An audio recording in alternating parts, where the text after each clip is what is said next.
Price of freedom is death. We're coming to get our check. Everybody who's coming in, welcome in. I put the space off for a while because I was in a space with Dewan B, but there's some things I have to say because I am going to be busy later on this evening. So real quick, I just want to share, retweet the space. So hold on, let me just retweet this space real quick. And I'm going to give you guys, after I retweet the space, I'm going to give you the reason why I decided to make this space. So you guys know this is Black American Culture, or What is Black American Culture Part 2, okay? And the reason why I decided to make a Part 2, because Part 1, number 1, went so very well. And if you guys haven't seen on my YouTube channel, I had a debate with a Pan-Africanist. And the Pan-Africanist was telling me that as Black Americans, we should not be proud of America. There's nothing proud to be American for. Our home is in Africa and we should just disassociate ourselves with America entirely. And I made a tweet saying us as foundational Black Americans, which is, for the people who don't know, found Black Americans who are the descendants of the slaves that built the United States of America.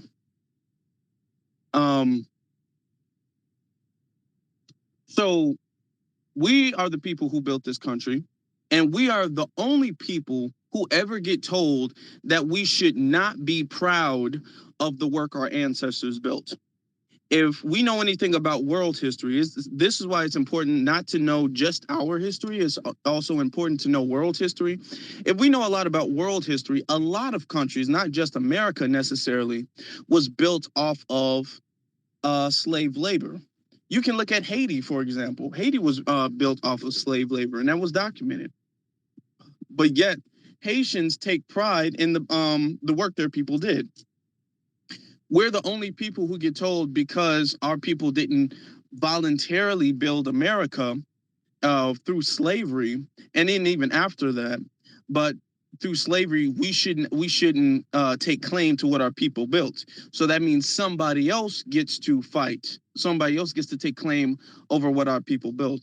And why that is very dangerous, because we are owed something from this country. Our people have fought for something in this country. Our people deserve something.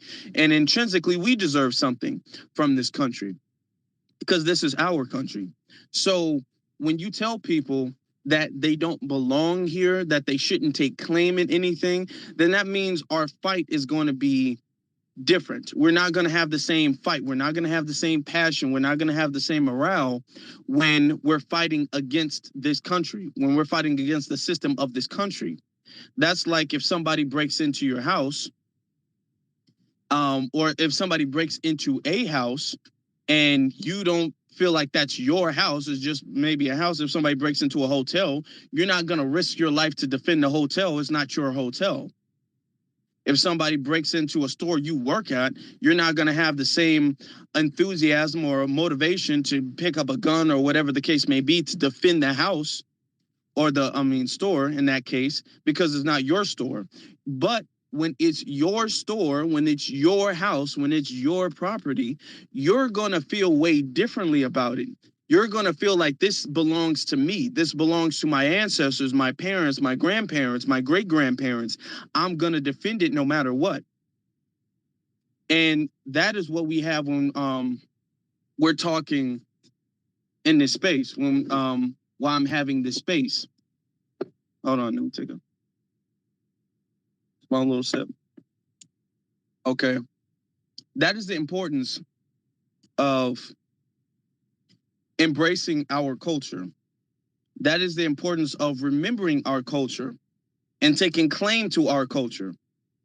Okay? Because if we don't do it, then the fight is pretty much over. The fight begins in the hearts of the people.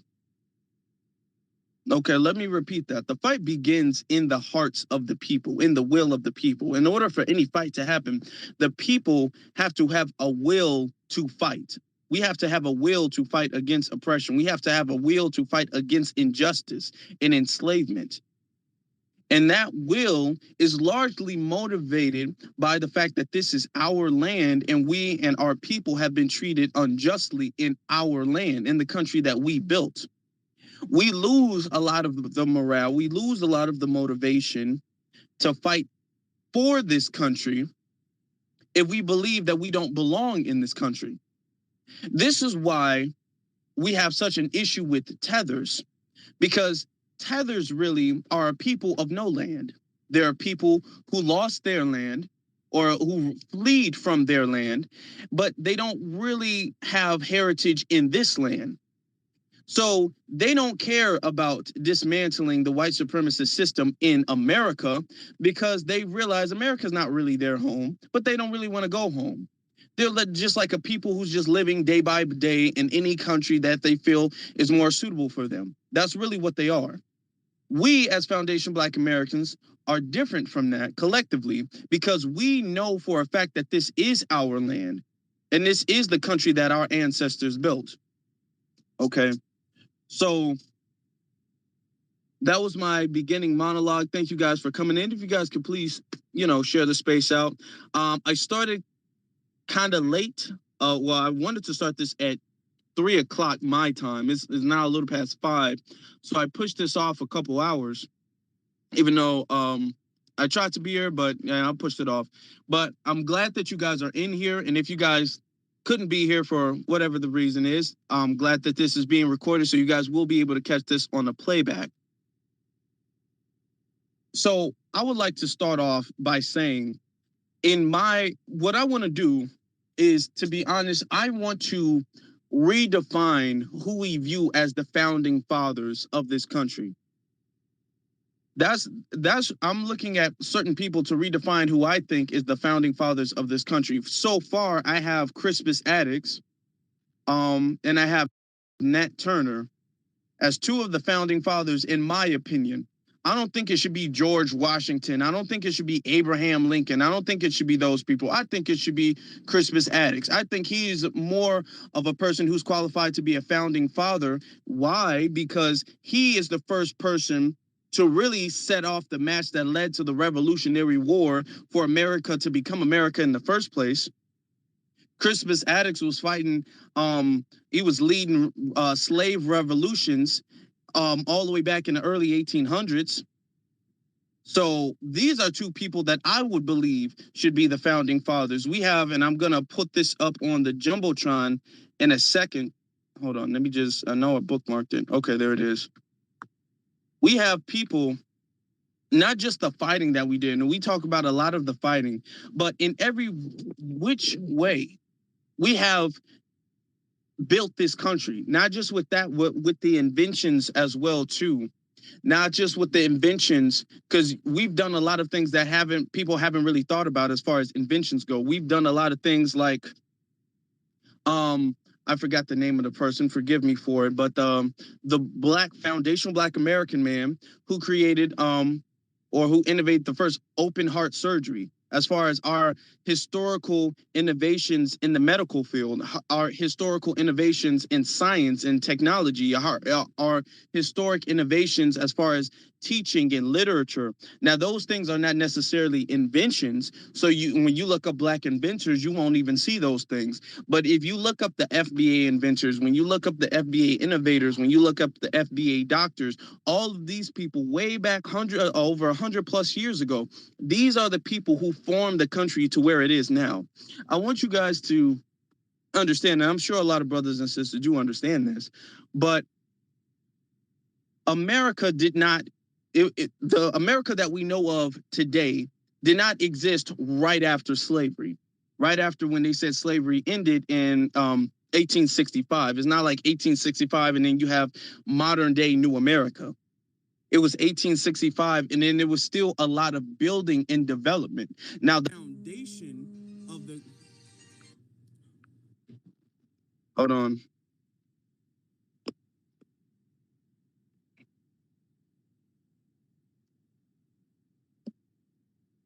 Hold on. Now, can you guys hear me? Can you guys Leave like an emoji if you guys can hear me. I just got a call. Okay, cool. I can be heard. So the foundation of America was built in the during slavery, because of slavery. That was the foundation of America. That was what turned this land, which was pretty much a vacant land. You had little villages and tribes here and there, but this was not a country. That's what turned this land into a country in the first place. And then after that, this country still needed to be developed. There still needed to be factories. There still needed to be manufacturers. There were still black people building railroads. There were still black people picking cotton. There were still black people sharecropping and doing all of these things, because America still needed to be developed even further after the slave trade, which is what Foundation Black Americans did. From the time that we were in the South, mostly, pretty much all of us were in the South, except a few Foundation Black Americans. And then with the Great Migration, when we moved to places like Chicago, Detroit, New York, and then even some in California, when we moved to those places and we were a part of the Industrial Revolution, which really boosted the wealth and income of America. And all of these things are factors that led to America becoming the wealthiest nation and the most powerful nation in the world. Now, we are often told that because we have always been oppressed in this country, we should be denied from that. We should strip ourselves from that. We should attach ourselves to Africa. And I want you guys to understand that I'm not making this space to necessarily diss Africa or anybody from Africa, but I'm making this space because I want us to understand that we have a rich, to be honest, the richest history of any people in this land. This is the richest land in the world. This is the richest country in the world. This is the most powerful country in the world. Okay? Nobody can really, no foreign entity has ever overthrown America. America's overthrown a lot of other things. America controls a lot of other nations. Now, morally speaking, okay, that's not this country. I'm not ever saying this country is the most moral country. Of course not. We're working on that. However, this country is the most powerful, and it is only because of foundational Black Americans. This is why I say that we need to understand our culture, understand the power of our culture, understand the not power, not divisiveness, understand the what's a word to the difference. Understand the fact that our culture means a lot of things. We're not a monolith. As foundational Black Americans, we are connected in a very strong sense as far as the foundation. But the fact that we've moved around a lot in the country, the fact that we have different experience in different parts of the land in the country, the fact that our ancestors were a part of different things. Like I have family members, of a lot of family members who were in the military. So foundational Black Americans who might have a military background or who might come from a military type of family, they're going to deal with different types of experience. So we do have a bit of diversity. That's what I meant to say earlier. Diversity in the FBA community. That's another thing that I really wanted to talk about in this space, is the fact that as as foundational Black Americans, we are not a monolith necessarily. Even though collectively, you can say that there are a lot of commonalities among our culture, among our history. Like, for instance, when I was on YouTube and I was talking about Black-owned businesses, and then we were having a whole back and forth about grits. And okay, do you like your grits with sugar? You like your grits with seasoning on it, or how do you like your grits? And we can all relate and connect to each other all across the nation. You got people in the North, in the South, in the Midwest, in the West, and they were all connecting because we do have a lot of commonalities that do bring us together as a nation. Although, even in different parts of the nation, we do have a bit of difference. Okay, and that is a beautiful thing. That's a thing that we should recognize. Okay, we shouldn't go around feeling as if that because we are oppressed, we shouldn't take claim to this culture. We shouldn't take claim to this land. Let me tell you something. Every single Black person in the world, every single Black person all over the world is really under the hand of white supremacy. White supremacy oppresses, not suppresses, oppresses all black people all around the world.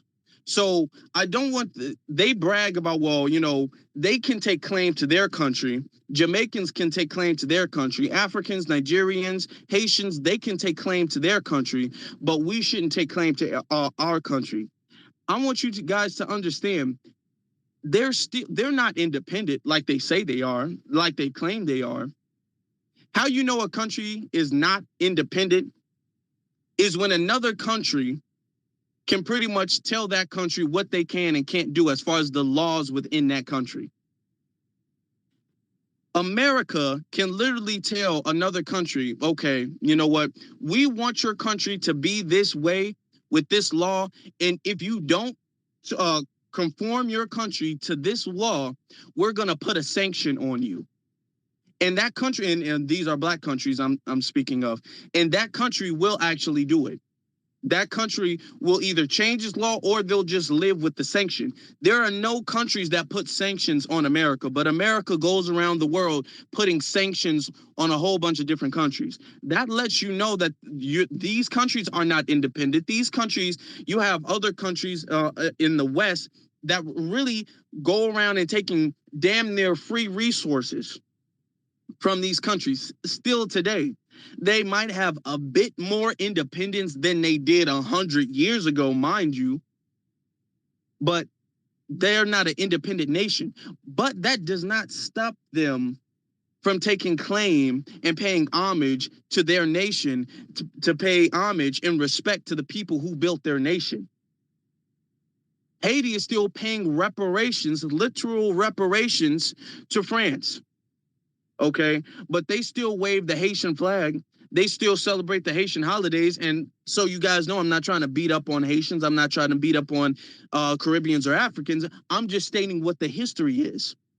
They still take claim to those things, but we're the ones who get told, because we were slaves, because we were oppressed, because we are oppressed, we shouldn't take claim to this land. And I say I don't accept that. I say I feel like that's wrong. We should take claim to this land. Okay. Our culture has really defined the culture of the world.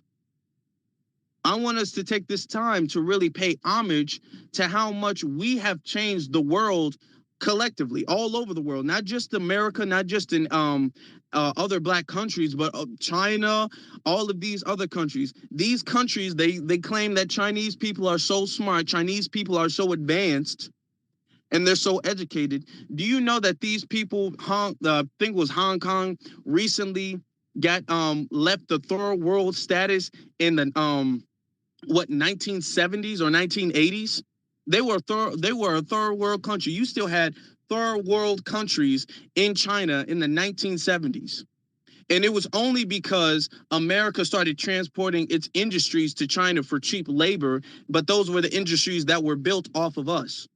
Every single industry and corporation and everything like that, all of that can be traced back to us. That was built off of us. So the riches in China that they enjoy because of the industries that America puts over there for this cheap labor, that can really be attributed to us. All of even the small things, from the doorknob to the street light to the fire extinguisher to the telephone, really, if we really know the true history of the telephone, to the light bulb. If we know the true history of the light bulb, people say Thomas Edison invented the light bulb. I argue that Thomas Edison maybe invented the concept of the light bulb, and then it was Lewis Latimer who actually invented the light bulb, because what Thomas Edison invented didn't work. It didn't work. Lewis Latimer is the one who actually took the idea and made the idea an actual tangible thing. So Thomas Edison, you can kind of give him slight credit for maybe coming up with the idea of a light bulb, but he didn't invent the light bulb realistically. But all of these things have changed the world, shaped the world. Okay, and not just as far as that, as far as electricity, as far as science goes, as far as things in the medical field. Like I said, open heart surgery. The fact that it was a black man, I'm gonna look his name up in a second, but it was a black man who invented the concept of putting plasma, which is blood, in a bag and being able to refrigerate that. So when other people, if you needed like a blood transfusion, you were able to find whatever blood type, and that blood type would be fresh enough for you to put in somebody else's body. That was a FBA brother who invented that. You have this FBA sister, and I put this on my Instagram not too long ago. This happened very recently too, within the last couple of years. She's some type of doctor, scientist doctor, and she invented some, it's like a laser that gets rid of cancer cells. So this laser is something that okay. So you guys know about cancer. Cancer is pretty much when your cells grow uncontrollably. When you have abnormal and out of control cell growth, because in the body your cells are supposed to grow and die, and it's a balance between your cells growing and dying. With cancer, your cells grow at a rapid rate that your body pretty much can't handle. That's pretty much the sum of what a cancer is. And you get, and that stuff isn't good. You get tumors and all that. I'm not trying to make this like a scientific space, but she invented something that uses lasers to kind of kill the cells off, so the cells don't reproduce and multiply. And that's a lot safer than using chemo treatment. And if you guys know about chemo treatment, that's pretty much radiation, which kills cells too. But a lot of chemo treatment therapy, it has a lot of side effects too, and it doesn't work all the time. Her invention, even though it's in its beginning stages, is a lot more efficient and has less side effects to it. So we're just giving credit to the FBA doctors who are out here saving lives. If you even want to talk about Henrietta Lacks, which was an FBA woman, she wasn't necessarily a doctor, but the thing is with her cells were they kept multiplying and they weren't dying off. So scientists took her cells without her permission, mind you, but they took her cells and they were able to do experiments with the cells, because eventually if you keep doing experiments with cells, they would die off. But her cells would just keep multiplying. And it seemed like she had these like immortal cells. So, and this is only one of the cases that we know of. So they were able to do experiments, test vaccines. And to be honest, speaking of vaccines, it was Foundation Black Americans who really created vaccines. Although I don't condone any vaccines today, though. I don't want anybody to be like, Afro thinks vaccines are cool. And I do not think that. I'm just talking about the concept of it. But they were able to test vaccines. They were able to test different medicines. They were able to test side effects and all of these things because of Henrietta Lacks' cell. They even took that and they put it into space. There was like some type of project that they used, and they took her cells and they shot it into space to see how the human cell would react in outer space. So all of these things were innovative in science. We are a very important part of history. This is a part of FBA culture. This is our culture, okay? We're just talking about the medical field right now. All of the doctors that we need to pay homage to.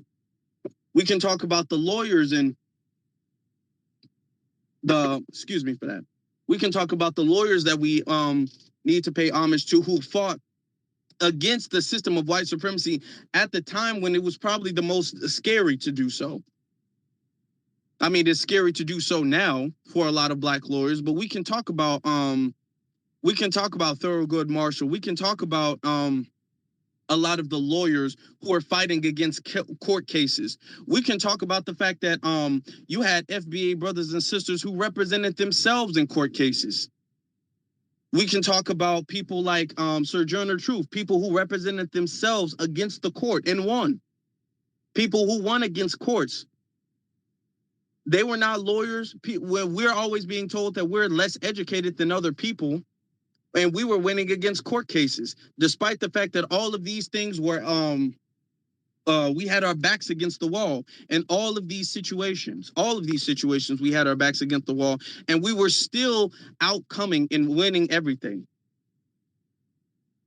These are the people that we need to pay homage to. These are the people that define the culture, not just our culture, the culture around the world.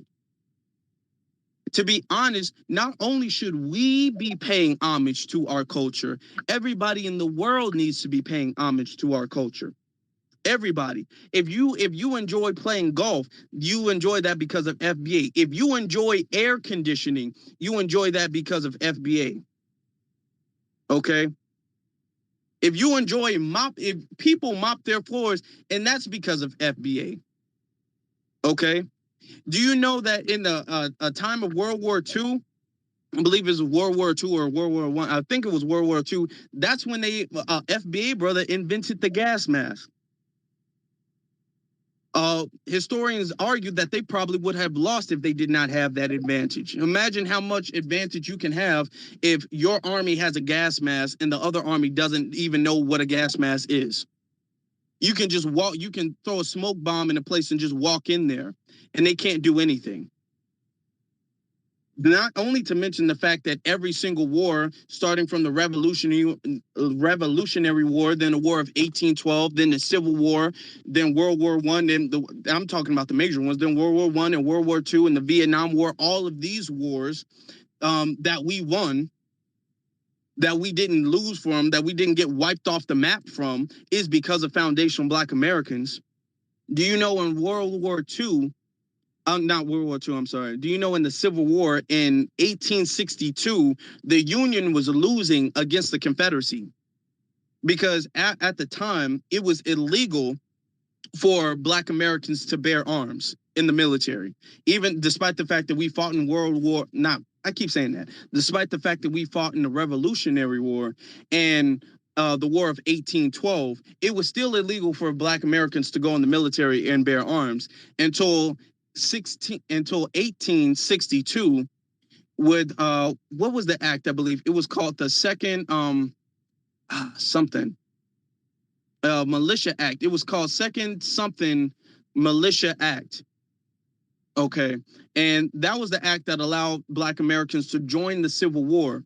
Now, towards the end of the Civil War, you had over 200,000 Black soldiers who participated in the Civil War in various ways. You had 179,000 soldiers just in the Union Army, which was 10%. People say 10%. Many argue it was over that. And then you had 1,900 who was in the Navy as well, too. So you had over 200,000 United States Black soldiers who defeated the Union Army. And how you know they defeated the Union Army, because they try to tone it down and say, oh, well, that was just 10%. That was 10%. 10%, give or take, wouldn't have made that big of a difference. How you know it did make that big of a difference is because the soldiers, and you can look this up, all of this is documented history, they were actually losing the fight. They admitted to the fact that because the Civil War took place in 1861. By 1862, they realized, okay, we're losing. We're going to lose. We're going to lose this war, and we're going to lose the country. Because what the Confederacy was actually trying to do was they was all like, not only are we going to keep our slaves, we're going to just create our own little separate country. We're just going to branch off from the country. Oh, yes, the Compensation Act, the Second Compensation Militia Act. Thank you for the person who sent that to me. They were losing the Civil War, and then they needed Black soldiers. So they was all like, we have a ban on Black soldiers joining the military, joining the army and bearing arms. We're going to have to strip that from them because we need them to help us fight in this war. And why the Confederacy was so powerful is because a lot of the Confederacy was in the South, and they were literally training to fight Black people in slave rebellions. That's why. So from the reason why we beat the Confederacy was because of Black soldiers, and the reason why the Confederacy was beating the Union is really because of Black slaves. Is because they was trying to be strong enough to beat Black people. Which you can tell by the way history turned out, they really weren't, because the second Black people came in there, we turned the tides of the Civil War. And then even after that, when America still needed to be developed, Black Americans were doing the development of that. These are the histories of our people. This is the reason why our people need to be paid homage to. This is the culture, and this is why we have to show respect to our people. We should not let anybody shame us for the fact that, oh, well, you guys didn't even want to build this country. You guys didn't even want to be here. You guys didn't even, first off, there was a lot of black people here already. So when they say we didn't want to be here, then you can just X that out, because there was a lot of black people here already, way before 1619. But they make the argument that you guys don't even want to be here. You guys were slaves. Doesn't matter. None of that stuff even really matters, to be honest. It wasn't here before. It is here now. It wasn't built before. It was now. There was no country. Don't let anybody tell you that we came to America. There was no America when we came here. We came here before America was America. We've been here since then. We have hundreds of ancestors who worked blood, sweat, and tears to build this country. And it's disrespectful for us to say, you know what, I shouldn't take pride in this. It doesn't matter what they did. I'm gonna let you know, all of these people take pride in their heritage. You got people still in this country today taking pride in the Confederate flag, taking pride in what's that Confederate general? What is that Confederate? I forgot his name. His name slips in my mind at the time. But you got people taking pride in their Confederate history, even though their history is evil. The thing is, with our history isn't evil. We are really the only group of people in the world that can trace our history back hundreds and hundreds of years, and it's a glorious Robert E. Lee. Thank you. Robert E. Lee. They still take homage in Robert E. Lee. They still naming holidays and stuff like that after Robert E. Lee. I want you guys to keep in mind that they only very recently got rid of Columbus Day as a holiday. That was a holiday not that long ago. The statues of Christopher Columbus were literally up a couple years ago, until black people's foundationals, we were the ones who said, you know what, you got to take these statues down. We're not tolerating these statues anymore. It wasn't black and brown. It wasn't black and coalition or whatever the hell they want to say. It was black foundationals who did that. It was us who made them do that. Everybody else was celebrating Christopher Columbus. Okay, the notorious killing, raping, pillaging man who came over here, and he didn't discover America either, so you know. But they gave him the credit for that, and they had statues of him. They had statues of J. Marion Sims. J. Marion Sims was a quote unquote doctor who experimented on enslaved black women without anesthesia. They actually gave him the title of the grandfather of gynecology, which is the study of the human vagina. They gave him that credit. He was just laying them there. I don't mean to be too graphic with it, so I'm not going to, but he was just pretty much experimenting on going inside and using these dirty tools. He wasn't sanitizing the tools, and the things he would use to operate on them, they were alive. They had anesthesia at that time, but in the minds of white supremacists, especially around that time, black people didn't really even feel any pain. We weren't really human like that. So there was no need to waste anesthesia on a black woman. So that's what they did. That's what he did. And recently, he still had statues up. They were still teaching about him in medical books. When you would study for like, your nursings and your doctor's license and stuff like that, you would still read about the quote unquote father of gynecology. These people, and this is why I say these people haven't changed. These people still put people like Christopher Columbus, people like Robert E. Lee, people like J. Marion Sims. These people still put them on high esteem pedestals. These people still have statues of these people. Okay.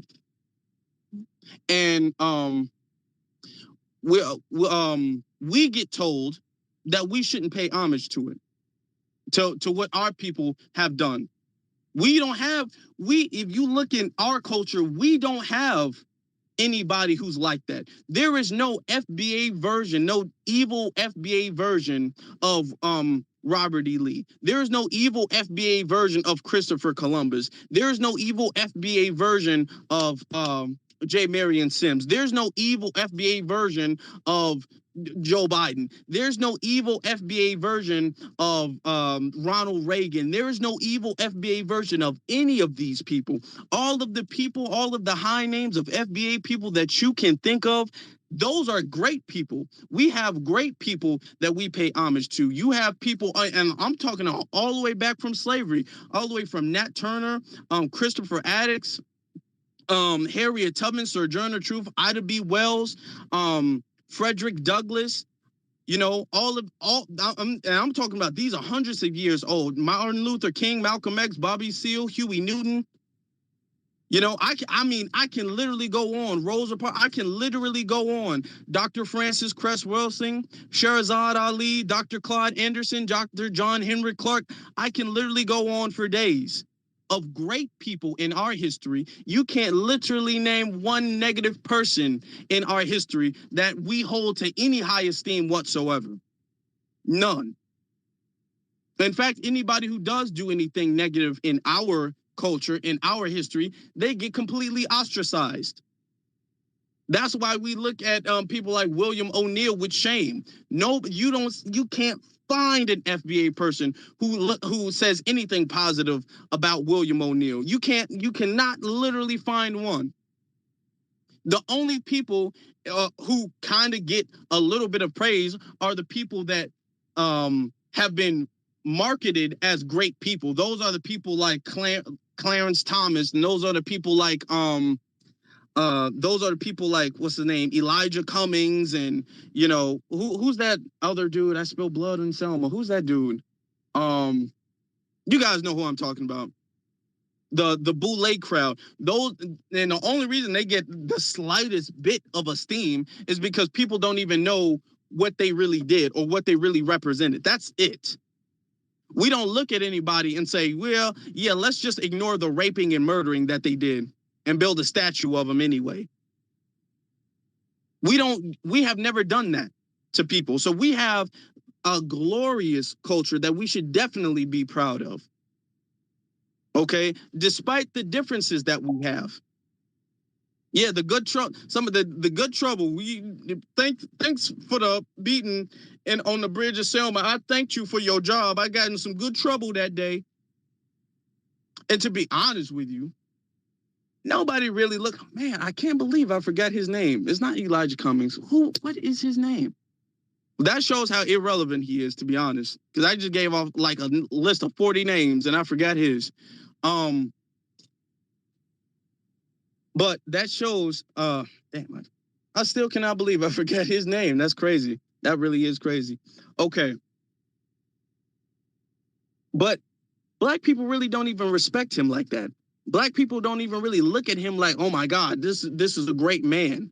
Black people don't even look at Obama like that. Now, Obama's not the FBA, so you guys know. But Black people don't really look at anybody who does something wrong for the people as a great person. Okay, this is why when we talk about politicians, and we have very, very few politicians that we can really hold to high esteem. When we talk about people like Marion Barry, John Lewis, thank you. Oh my goodness. John Lewis was the name, guys. Thank you. I appreciate that, brother. I do. Because I cannot remember his name to save my life. But John Lewis, you don't see anybody around here with a John Lewis, I Spill Blood on Selma t-shirt. Now you see people walking around with Black Panther t-shirt, like the Black Panther Party t-shirts, not the character, but the Black Panther Party t-shirts. You see people walking around with Malcolm X t-shirts and Martin Luther King t-shirts and Rosa Parks t-shirts. I see all of that stuff all the time. Harriet Tubman, I see all of that stuff all the time. I ain't never seen a single John Lewis t-shirt. This man died and that was it. There was no t-shirt. There was no nothing. People don't even remember the day he died. He died, a few years ago. Every single year. So you know how much foundational Black Americans only care about the good parts, the good people, and the aspects of our culture. Every single year, when it's Malcolm X's birthday, I see people saying Happy Malcolm X Day. When it's Dr. King's birthday, Happy Dr. King Day. When people talk about Rosa Parks' birthday, I see every single year. We just did a big celebration from Michael Jackson's birthday. I don't know when John Lewis's birthday is, and to be honest, I doubt anybody in this room does either. I have never seen y'all post about R.I.P. to John Lewis on his birthday. I don't know when his birthday was or the day he died. I just know it was a while ago. That's it. And that's all we really care about. But that goes to show how great our culture is. Let me see. If you guys would like to come up to speak, I don't know if there's an issue because some people said they've been trying to come up. So if there's an issue, just like, I guess, DM me. Let me know. Let me see. Yeah, John, thank you guys for the John Lewis. I cannot remember his name to save my life. That's crazy. Oh, okay. But I've been monologuing long enough. Black Alpha, you can go ahead, bro. Hey, what's up, brother? Hey, I get Elijah Cummings and John Lewis mixed up all the time, family. All the time. Hey, brother, if I'm not mistaken, I think that Rubio guy, I think he tweeted out a picture of John Lewis or Elijah Cummings, vice versa, when one of them died. So apparently the whole world thinks they're the same dude. I never seen them in the same place twice. You know what's funny? The Queen Elizabeth just passed away, and I'm seeing people talking, doing the RIP, and they putting pictures of Betty White up there. And when I first saw it, I didn't get the joke because I really thought that was the Queen at first. I looked at it, I'm all like, okay, why is everybody laughing at this? And then I had to think about it, oh, that's Betty White. Hey, I seen your the Quaker Oats one, family. Damn near fell out my seat, brother. I knew we was having petty energy when I saw that. I'm all like, okay, if we're gonna be petty, let me be petty too. Hey, my mama seen that, by the way, brother. My mom seen it and she was laughing. She said, "Tell Afro that's funny." So my mom said it's funny too, brother. Thank you for that. All right, yeah, man. Hey, I've been waiting on this space. Everybody in the room, salute, man. Everybody know in this whole black activist, new black media thing, Afro is my guy. I'm probably the closest with Afro out of everybody. Everybody know that, though. It's well documented, man. I've been waiting on this space right here, man. And I love what my brother was just saying. It's like when you start talking about FBA culture, it's all aspects of, anything that's good in this country. The same thing that everybody loves, the same thing that everybody wants to, admire to be, it's all because of us. People may try to, flee to this country and, steal our culture and take what we create. And it's only because we are the backbone of it. So, be honest with you, FBA, we have every single right in the world to be arrogant as hell. I don't give a damn. I tell people like this, I'm going to be very, very, very conceited when it comes to being a foundational Black American. One is because we've been through so much. Two is because we have built and contributed so much. And three, just because we the best. And it's okay to be the best. It's okay to represent being the best. As a matter of fact, the more we represent being the best, the least people can take advantage of us. It's like Brother Afro was just saying, I got my ass whooped on Edmund Pettus Bridge and I went back and got my ass whooped again and again and again. That's when people were stealing from us. And that's why folks today, they'll fly all the way over to America from the other side of the world and they disrespect us. It's because of that fake ass energy of not representing your culture. So to my brother's point right here, foundational Black American culture is everything. And I liked how my brother just broke it down in terms of, the army and politically, because sometimes we start thinking it's just like our pop culture that these people want to take. No, they do not. They take our pop culture, but at the same time, they take everything that we've created. We fought in every single war. The first person who ever died for this country was a Black person. Like my brother also said, we are the ones who swang the Civil War. It's all because of us. We fought in the Korean War. A lot of us got grandparents or whatever that's been, to Vietnam. We served. And matter of fact, Black folks, died the most in Vietnam because they were putting us on the front lines. So we served in all of them. The Iraq War, both of them, the Afghanistan War. A lot of us come from backgrounds with veterans. So I remember knowing at a young age that, our ethnicity is right here and it's in all that shit. Matter of fact, the people who created the flag is Black Americans. There's nothing great about this country that you cannot see foundational Black Americans in. And it ain't just rap, it ain't just jazz, it ain't just our music. That's only one aspect of it. It's all the way across the board. And we got to understand that. We got to represent that. You know what I'm saying? And it's all good. I tell people like this, when, these W's run around here and they be, waving the flag for Garth Brooks, then, we wave our flag for, Gladys Knight. All right. If they out here waving the flag for goddamn whoever the fuck, a rock group, Aerosmith, and we need to go ahead and wave it for the Jackson 5. We got to take ownership of what it is, because foundational Black American culture is everything. It's like the person who built the house versus somebody who tries to steal the house. Only thing is they're trying to steal the house that we created, but we ain't going for that.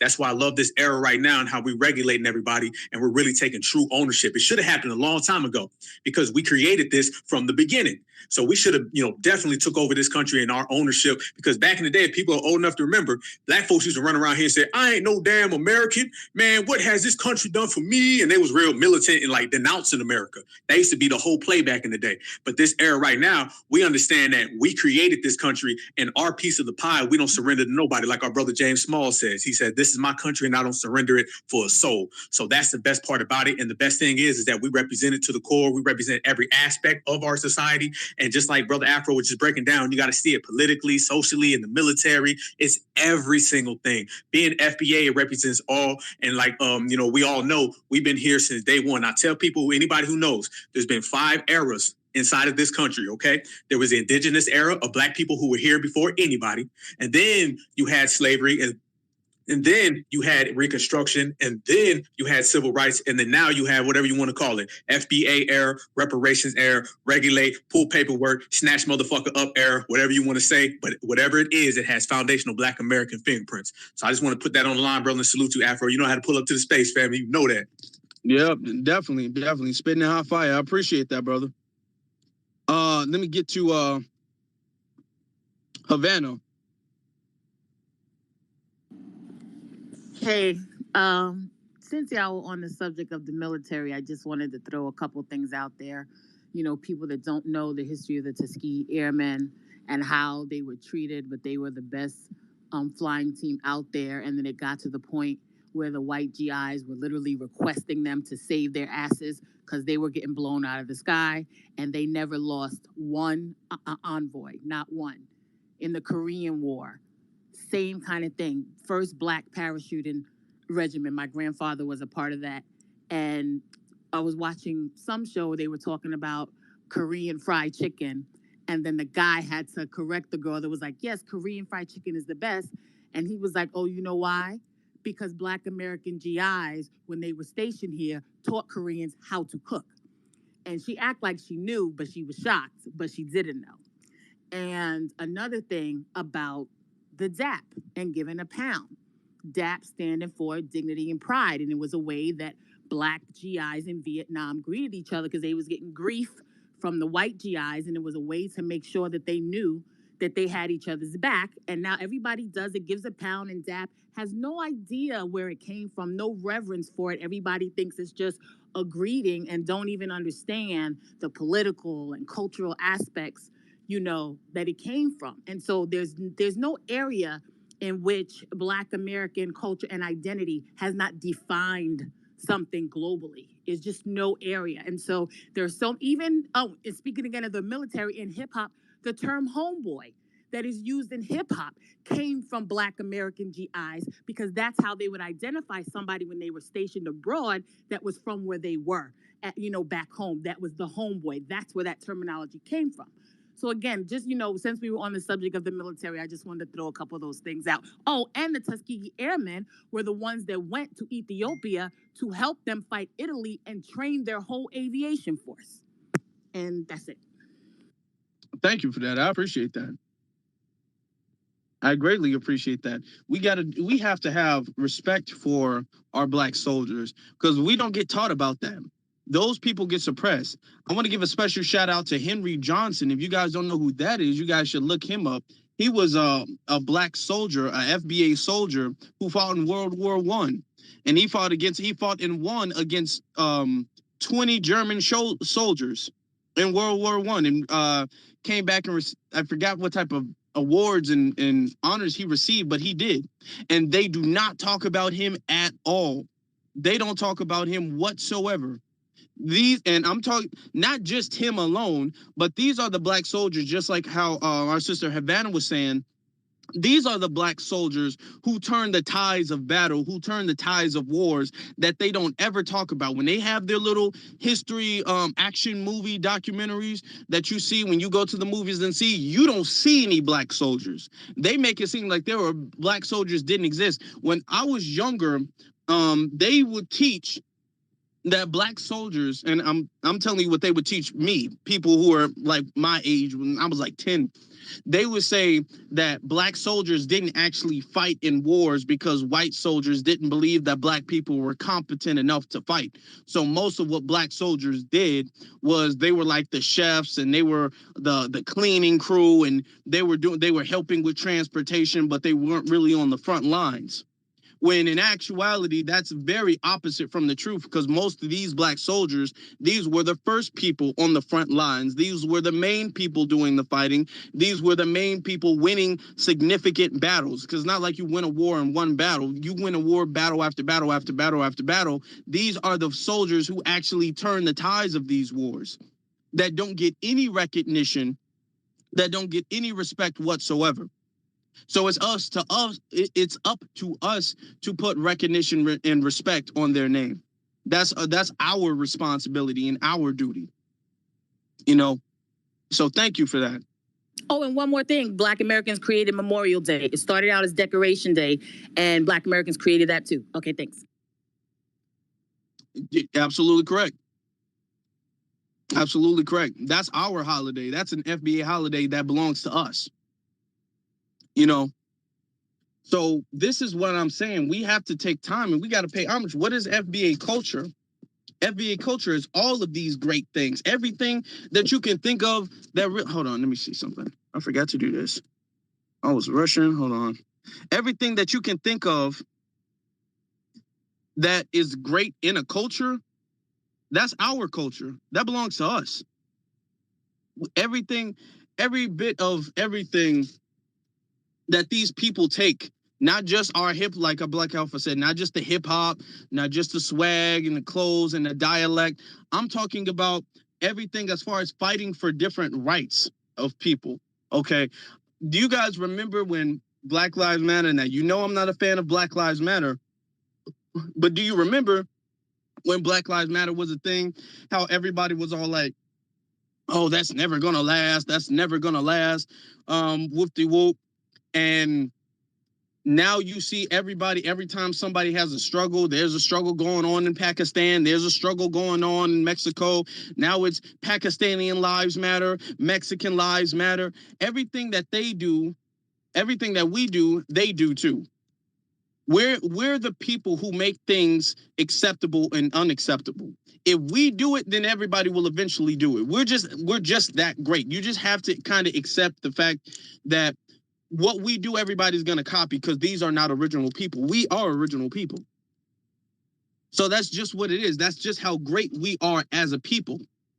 Our people are not just great in one monolith as far as entertainment. First off, as far as entertainment, there's nobody that can beat foundational Black Americans. We are the best when it comes to entertainment, period. But not just as far as our entertainment, as far as our art, as far as our literature. As Dr. Clyde Anderson says, that after slavery, most of the world was really illiterate. But the thing is that most of the world was illiterate because they just didn't know how to read. Black Americans who are descendants of slaves, we were illiterate largely because it was banned for us to read. It was illegal for us to read. If you got caught knowing how to read, you could be killed. If you got caught teaching somebody how to read, you could be killed. Okay? So after becoming literate was legal, Black Americans shot our literacy rate up to 50% in the course of 30 years, faster than anyone ever in the history of the world has ever done. Okay, we have done things that have never been done despite being oppressed, despite being victimized, despite being ostracized and sabotaged. So this is my moment to say thank you to all of the foundational Black Americans who have brought us this way. Okay.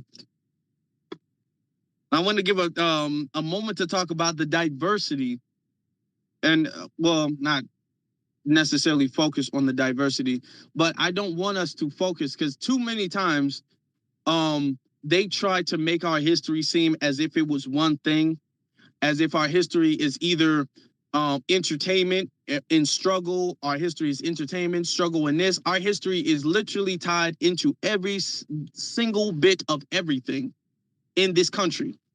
To be totally honest, I don't even think that the Constitution was written by what they call the founding fathers of the Constitution. It was probably written, what's the name? Dave Chappelle made a joke about that. The Constitution was probably written by slaves and white people took the credit for it. You know, the White House was designed and built by slaves. All of these big buildings in Washington, D.C., these were designed and built by slaves. Do you know how much intelligence it takes to actually build a building? It's not like building a little tent or a tree house. To build a building, to be a brick mason, laying brick is not as easy as it might look in a little cartoon. There's actual, especially back in that day, they were actually a thing called brick masons because you had to actually know how to build brick walls, how to build a brick building. Those were not easy things. First off, you have to know how deep you have to dig, how deep you have to dig to lay the foundation of concrete, because if you do not dig deep enough, the ground will eventually rise. And since the concrete is the foundation of the house will collapse on itself if you don't dig deep enough to lay the foundation, depending on the surface of where you're laying your house at. So you mean 150 years ago, black people knew how to do this more than white people did. Black people knew how to foundationals. We knew how to share crops. We knew how to build crops and nourish crops more than white people did. Because what white people, Spanish people, came over here in the early 1500s, and they pretty much starved to death. They were beaten off and starved to death because they didn't know anything about building crops and sharing crops. It was foundationals who knew how to do that, who knew how to grow the land and knew what type of soil to plant certain seeds in, what type of seasons to start cultivating certain crops and vegetables and things like that in. It was us who knew how to do that. It was us who built this country. And we should pay homage to this country. We should pay homage to what we are here today. We're not just one thing. When they talk about black culture, we're the people that they talk about. Now, we say black culture and we say African culture. Africa is a continent. So when you say African culture, what really depicts African culture? Because you can't count the entire continent's culture as one big culture. You cannot count that. So you have to narrow it down by all of its 54 countries as far as what a culture is. So when you say a Nigerian culture, a Libyan culture, a Kenyan culture, an Ethiopian culture, all of these cultures, none of them can light a candle to foundational culture, to foundational Black American culture. None of them. And this isn't to be disrespectful, but this is just to tell the truth. We have to start being brave enough and courageous enough to tell the truth. What happens too often is Black Americans, because let me take this back, and I'm gonna let you speak in a second, brother. But let me take this back. Because when we were enslaved and we were treated with such inhumanity and injustice, that bred in us, in especially us very uniquely, the different level of humanity that no other group of people have really been inbred with. We have that in us. We have the willingness in the heart, in the love for human beings to help everybody. And that's a beautiful thing, but unfortunately that has been used against us.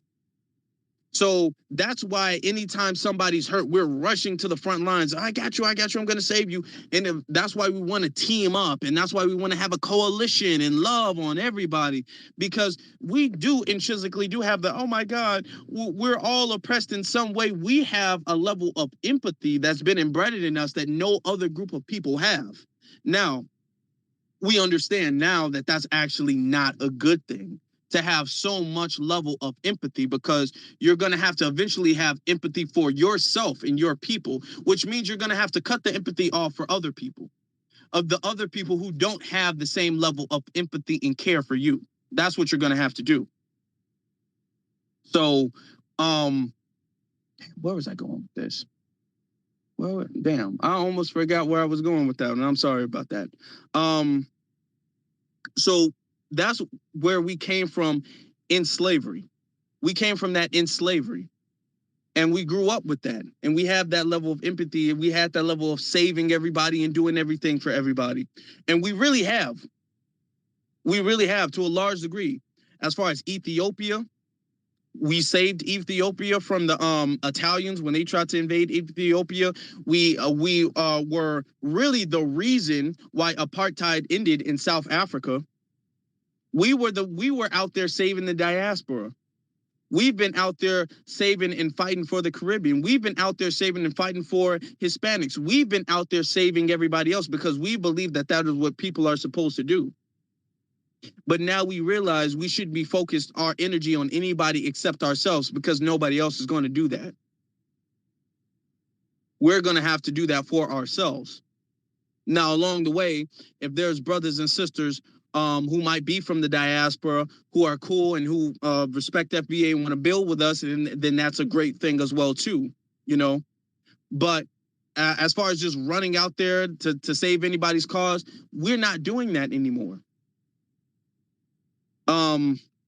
With that, I'm gonna say, Mr. Strips, you can go ahead.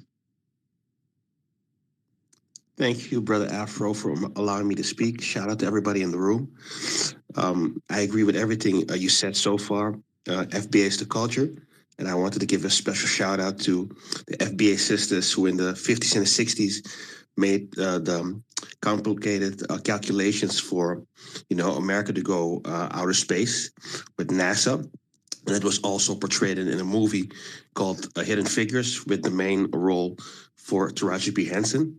So these sisters were extremely intelligent. They used their knowledge about math and science to, further, and make America, standing out. And I personally think that these FBA sisters should have gotten more credit. Of course, they gotten some accolades, but it should have been highlighted more by the American government.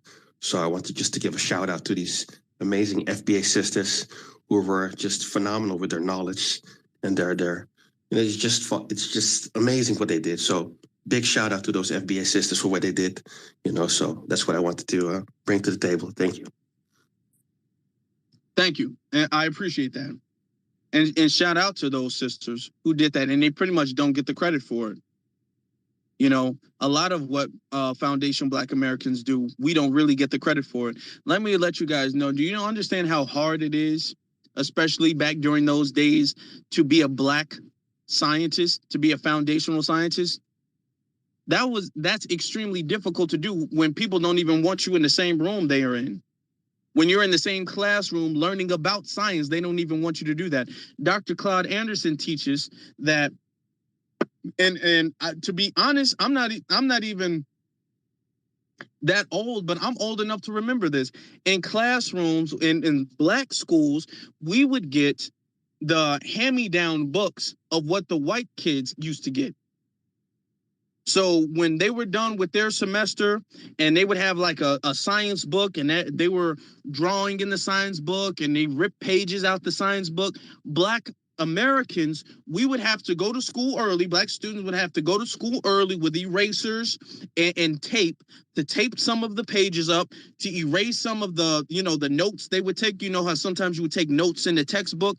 They would have to erase the notes in the textbook. There was sometimes, and I'm sure a lot of us in this room, we can relate to the fact that there would be times you would go to school and there would just be a whole page missing. You have to raise your hand when they would say, hey, turn to page 57, and you'd have to raise your hand. My textbook doesn't even have a 57 because that page has been ripped out of the book because we wouldn't get fresh books. These our opposition, the MDs, they would get the newest laptops, they would get the newest technology, they would get special speakers to come at their schools. We didn't have any of those things in our schools.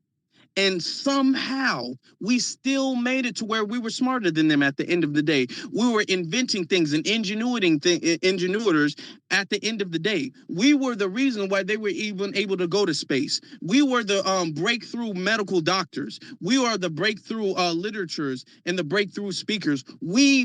Despite all of that setback that we had, we were the ones who were able to turn the tides of everything, to be the best at everything. Everything we've done, everything that has really been done, despite all of the setbacks. So that is a culture that we should be proud of.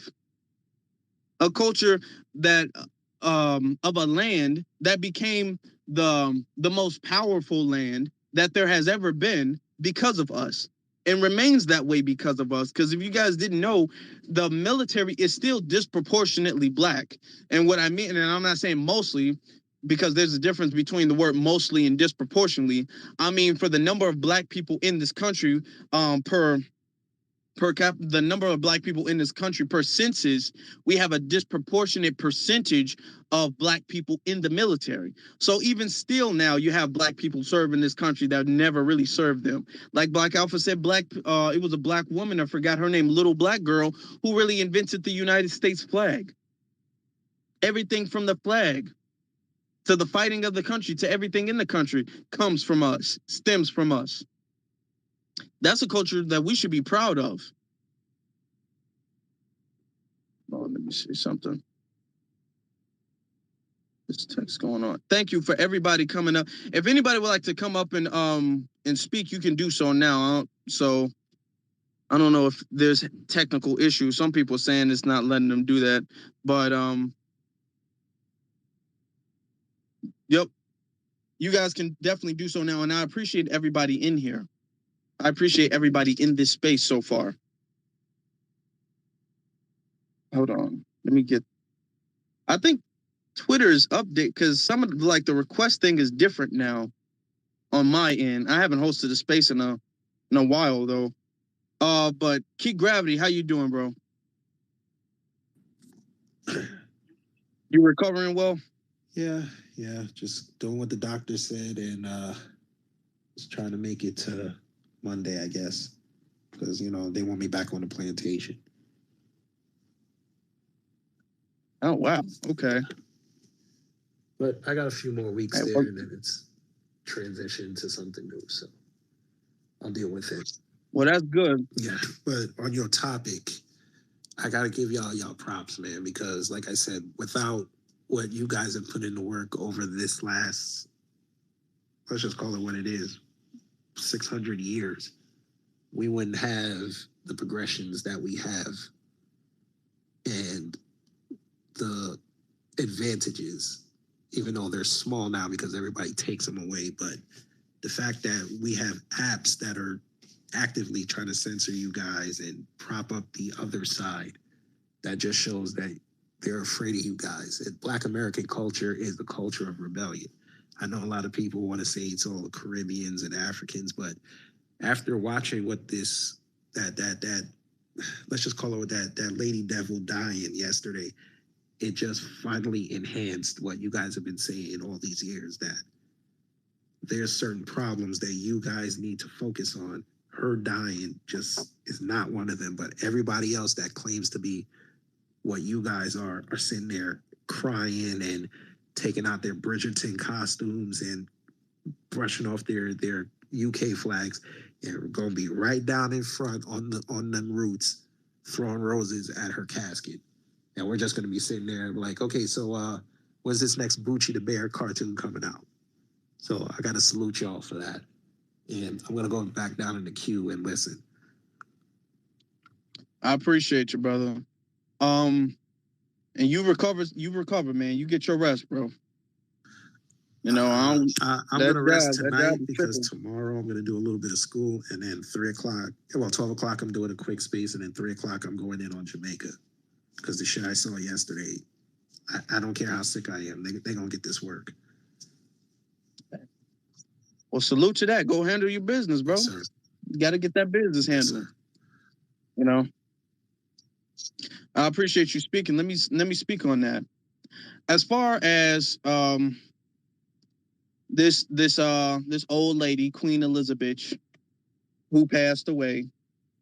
I don't know why I'm seeing certain people say that she was gone too soon. This individual thing was 96 years old. Okay, how much longer do you have at that point? 96 years old. Like, damn. But the thing is that us as foundational Black Americans, we like as our brother Kid Gravity was talking about, we don't have a culture of wanting to be white. We have to understand that there is a lot of Black people, and foundational Black Americans too, but to a much, much smaller degree, who don't want to be Black. We are the people who was going around championing, I'm Black and I'm proud. I love my hair. We're the ones who are out there wearing an afro. People talk about, if you're about FBA, you should change your name from Afro. How can you be Afro? Afro comes from Africans. And I'm all like, to be honest with you, does Afro come from Africans? I don't think so. I don't, if you're talking about the hairstyle, it doesn't. There might have been some Afros in Africa, but you can't go around anywhere in the world besides here and you can see like a movement where everybody is wearing their afros. And I want you guys to understand that we weren't just wearing our afros in the 70s and 80s, the 60s, 70s, and 80s, because, well, really the 70s and 80s, not too much of the 60s. But anyway, you didn't see that because it was the popular hairstyle. It was a cool hairstyle to wear. That hairstyle meant something. That hairstyle was actually a hairstyle sign of rebellion. That hairstyle was the same, like, okay, you want me to put these chemicals in my hair, you want me to press my hair, you want me to make my hair more like yours. Now, I'm the type of person who believes if you want to press your hair, if you want to, wear it flat or whatever the case is, that's your decision. I would advise you guys to be healthy with your hair, though. But we were wearing our hair in afros as a sign of the fact that we love the fact that our hair is kinky. We love the fact that our hair is Black. We love the volume and the rise of our hair. That's what we were doing because it was a sign to show how much we loved ourselves and our people. You can't really go around the world in Africa. You can't really find a Nigerian Afro movement where you go see a bunch. Now, of course, today you don't see it now. Because the hairstyle is incredibly difficult to maintain. Trust me, I know.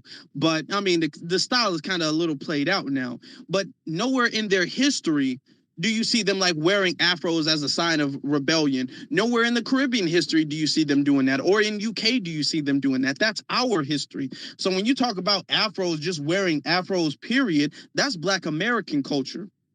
That really belongs to us. Now there's going to be some type of Pan-Africanist who comes up here. Well, actually, it was 1353 where the first Black. Like, no, look, we're not talking about the first Black people who did it. We're talking about who did it the best, and why they did it, and that was us. That was us who did it. So when we really talk about Black pride in general, there was no other real movement that had like a Black pride movement. Now, there were people who had movements about their ethnic group.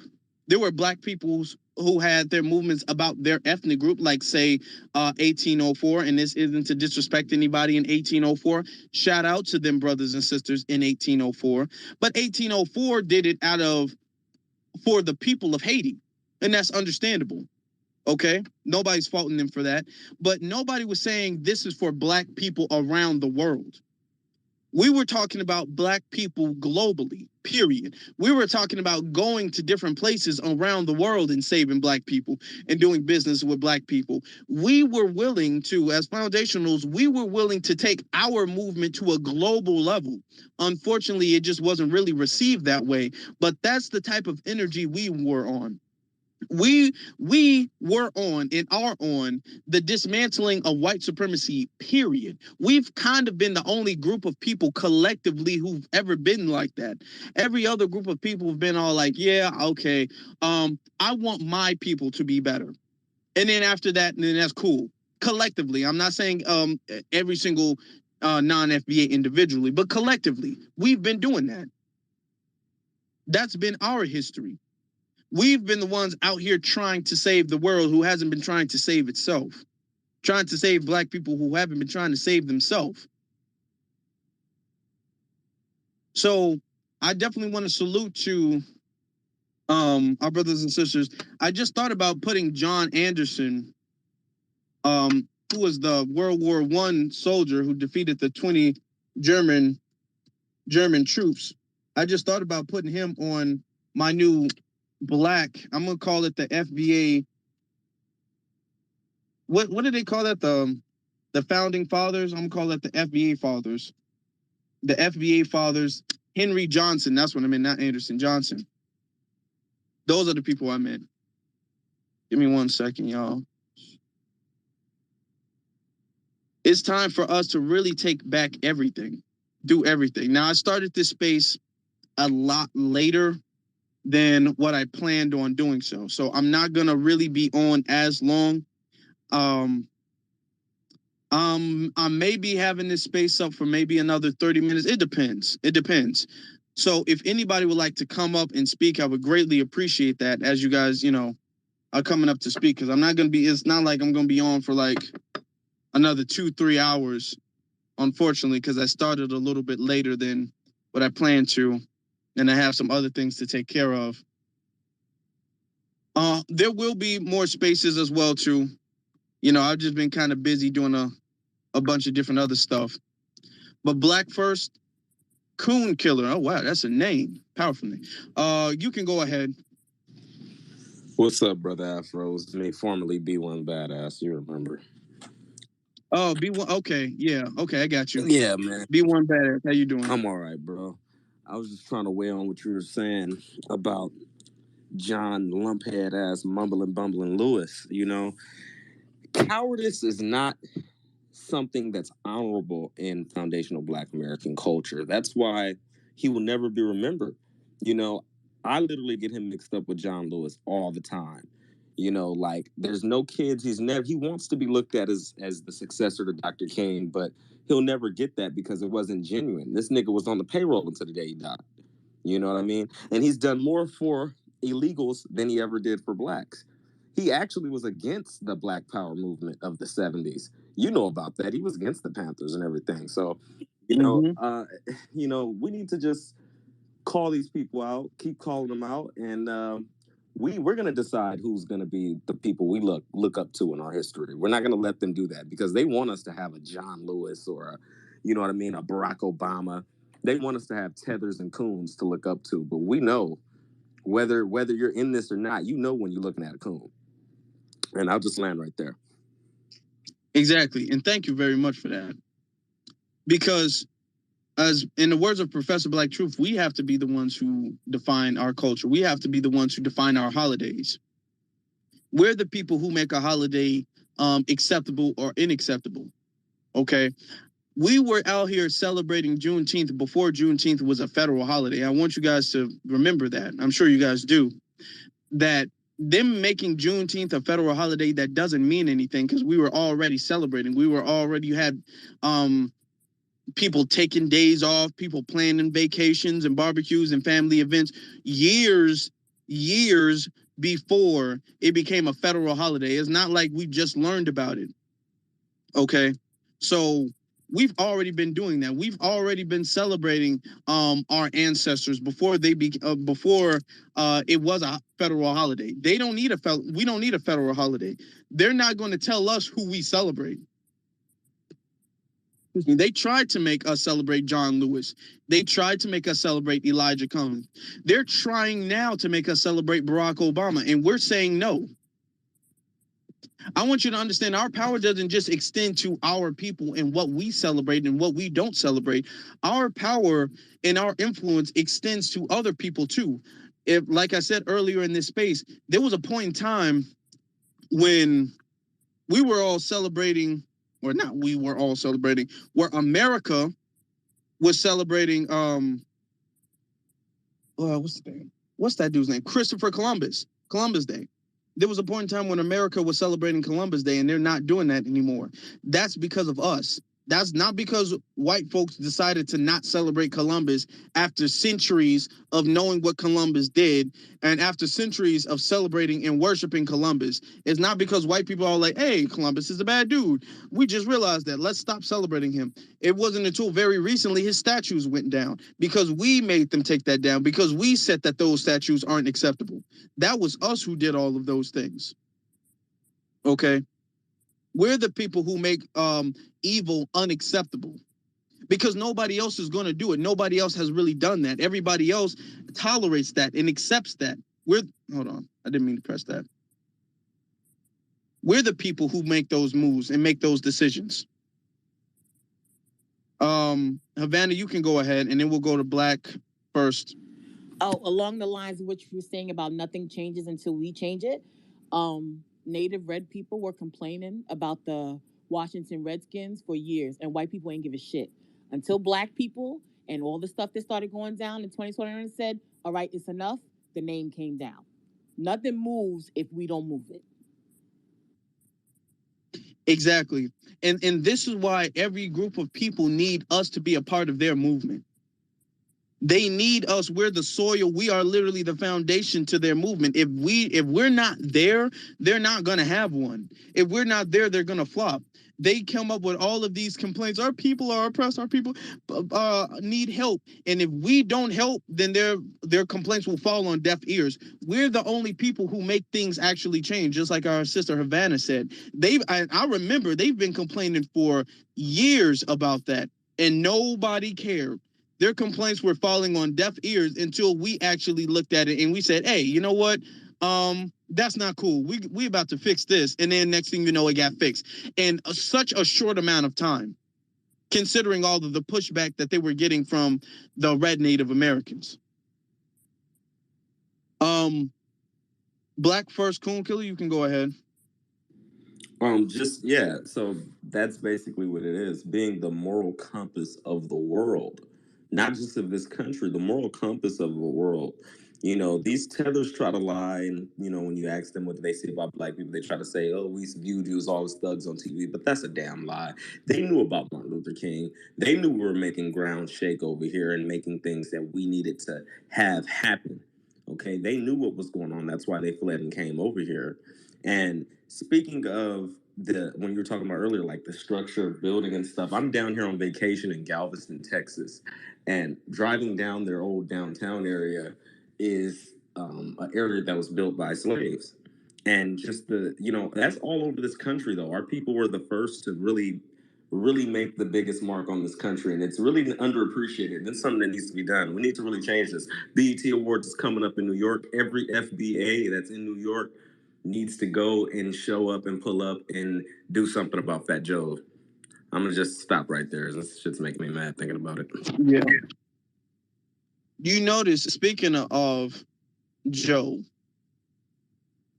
you notice how they try to steal our culture? I'm sure everybody has. But Hispanics, now they were the people talking about how we were lazy. I want you to understand. Hold on. Because I'm getting passionate about this. We need to understand the power that we have. We need to understand the influence that we have. When we don't, and this goes into having confidence about yourself. That's how, in a lot of ways, that they've kept us down, because of the confidence in ourselves. And because when they tell us that we shouldn't claim something, which is why we absolutely have to, when they tell us we shouldn't claim anything, when they tell us our people didn't build anything, our people don't deserve anything in this land, this isn't our people's land, we shouldn't be American, we shouldn't be proud to have to be an American citizen or have the flag or do whatever. When they tell us all of these things, okay, that's dangerous, because it lowers our confidence. We open the floodgates to everybody. We don't gatekeep the way we're supposed to. You had Hispanics talking all high and proud about their culture, all how they created this and that, and yeah, we're hard workers and we did this, and all of with the salsa dancing, which was really came from black people. A lot, even their dishes come from black people, if we're going to be honest. And I said this before too. some years ago, black people are the reason why Mexico is free today. They don't even let that be known because it was a black man whose name was Vicente Guerrero, who was the first black president of Mexico, and he ended slavery in Mexico. Mexico, if you guys didn't know, was a slave colony, and there were slaves in Mexico. Okay, it was a black man who went over there and he ended it, or he was over there. He didn't go over there. He was over there and he ended it. It was a lot of black people in Mexico. Now, they're not going to tell you that in the history books because when they say Mexican, you instantly think of the white Hispanics. You don't think of the black Mexicans because you don't ever see them on TV or anything like that. But it was black Mexicans who did that. It was black Mexicans who fought, and that's why they have their holiday Cinco de Mayo. That's because of black Mexicans. Okay, so you guys know Mexican is not a race necessarily, it's a place. So there were black people all over. If you even go to the Olmec statues, if you take a look at the Olmec statues, you can clear as day see a black face. Now that is in the land that is known today as in South America. These are the Latin lands. There were black people all over Latin America, way before the Spanish came and started mixing in with the black people that were already over there. And then they had this like Spanish and black and indigenous kind of mixture going on in the Latin Americas. And most of them attribute all of their legacy and heritage to the Spanish side of their family because that's the white side. And this is what we were talking about then John, I'm gonna get to you. I know I'm being a little long-winded, but this is what I was talking about with Kid Gravity. Black Americans specifically, we don't really want to be white. We collectively, for the most part, we don't sit up there and we don't have pride in, oh, I got white in my family. I got white in my family. I'm part white. We don't really go around doing that like that, okay? They do that. You hear Hispanics talking about if you don't know Spanish, you're not a real Mexican. You have to know Spanish to be a real Mexican. Spanish that comes from Spain. They connect their history to Spain. You don't hear them say, if you don't know our indigenous language, you're not a real Mexican. If you don't know our indigenous history, you're not a real Mexican. These people, Spanish people, which is why they want to be white supremacists, which is why you see so much anti-black racism in these Latin countries, because these people want to be Spain 2.0. These people want to be white. That's why when they come here, they identify as white. Okay, now we got some hands up, John. You can go ahead then, Havana. Also, too, piggybacking off of that about the Mexicans and the Latinos in general, what's even more fucked up about it is when it comes down to it, Spain and like Portugal and all that, they don't claim those people. I don't know if anybody noticed that, like Spain and everything in Portugal and those places that were like those slave colonies and stuff, they don't claim the Mexicans like that. Mm-hmm. You know what I'm saying? And the cold part is, in a certain sense, Spain and Mexico, like Spain, in a certain sense, they have more respect for black people. I mean, that goes back, the hundreds of years ago, because, we're not getting on that conversation, but we kind of know why. But just speaking about our culture and everything like that, like, our culture is based in rebellion. You know what I'm saying? That's injustice.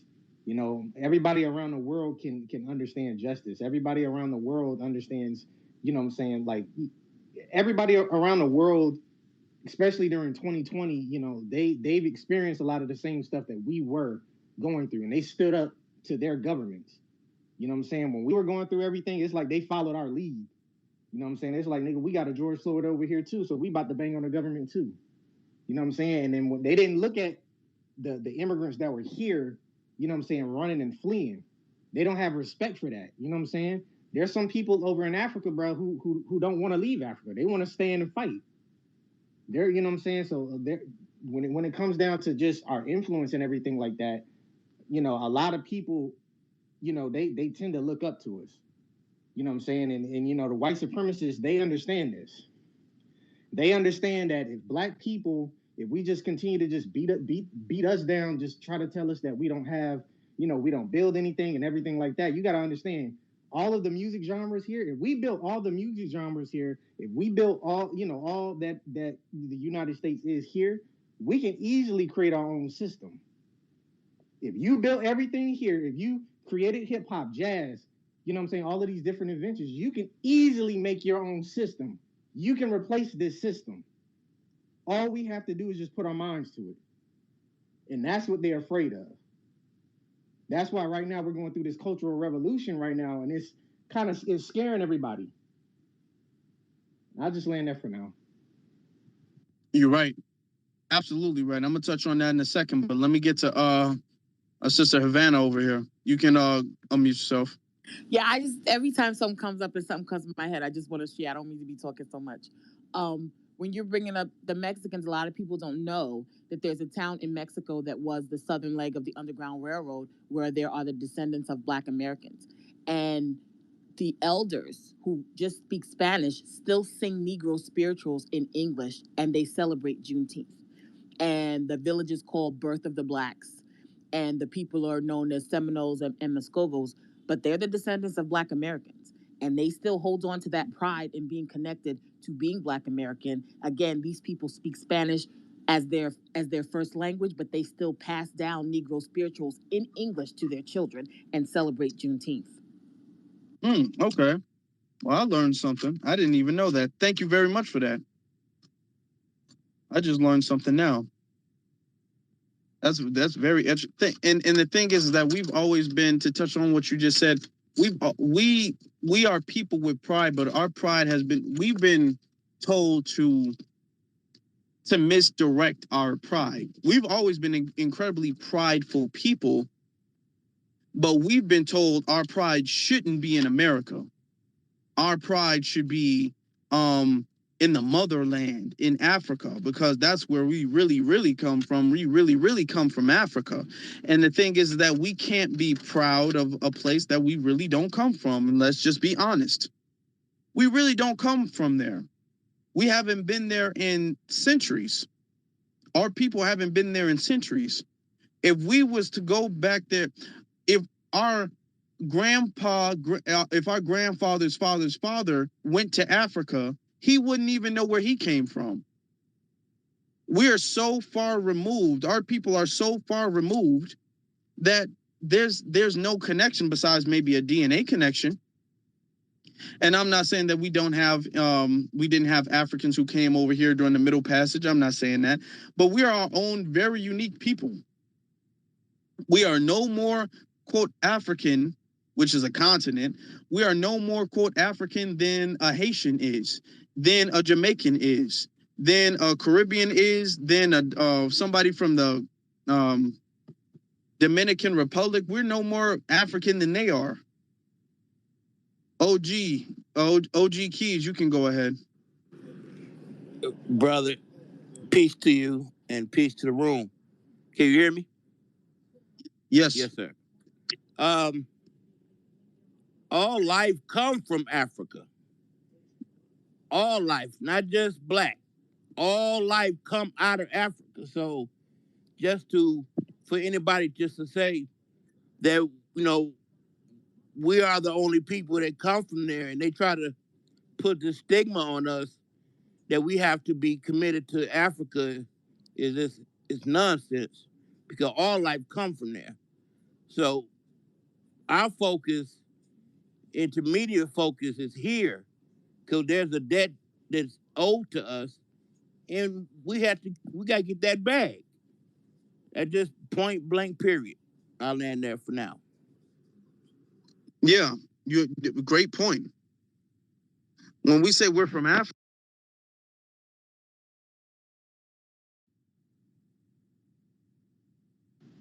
Also piggybacking off of that too, we're so far removed from Africa per se. You got to remember, we don't come from modern day Nigeria or modern day Ghana, bro. We parts of our ancestors come from kingdoms that don't even exist anymore. You know what I'm saying? So those people like now today that, look at themselves as Ghanaian and Nigerian and stuff like that. Remember, back in the day, you know what I'm saying, Nigeria wasn't even considered Nigeria. It was something that went by something totally different. You know what I'm saying? Nigeria, the name Nigeria come from a white woman.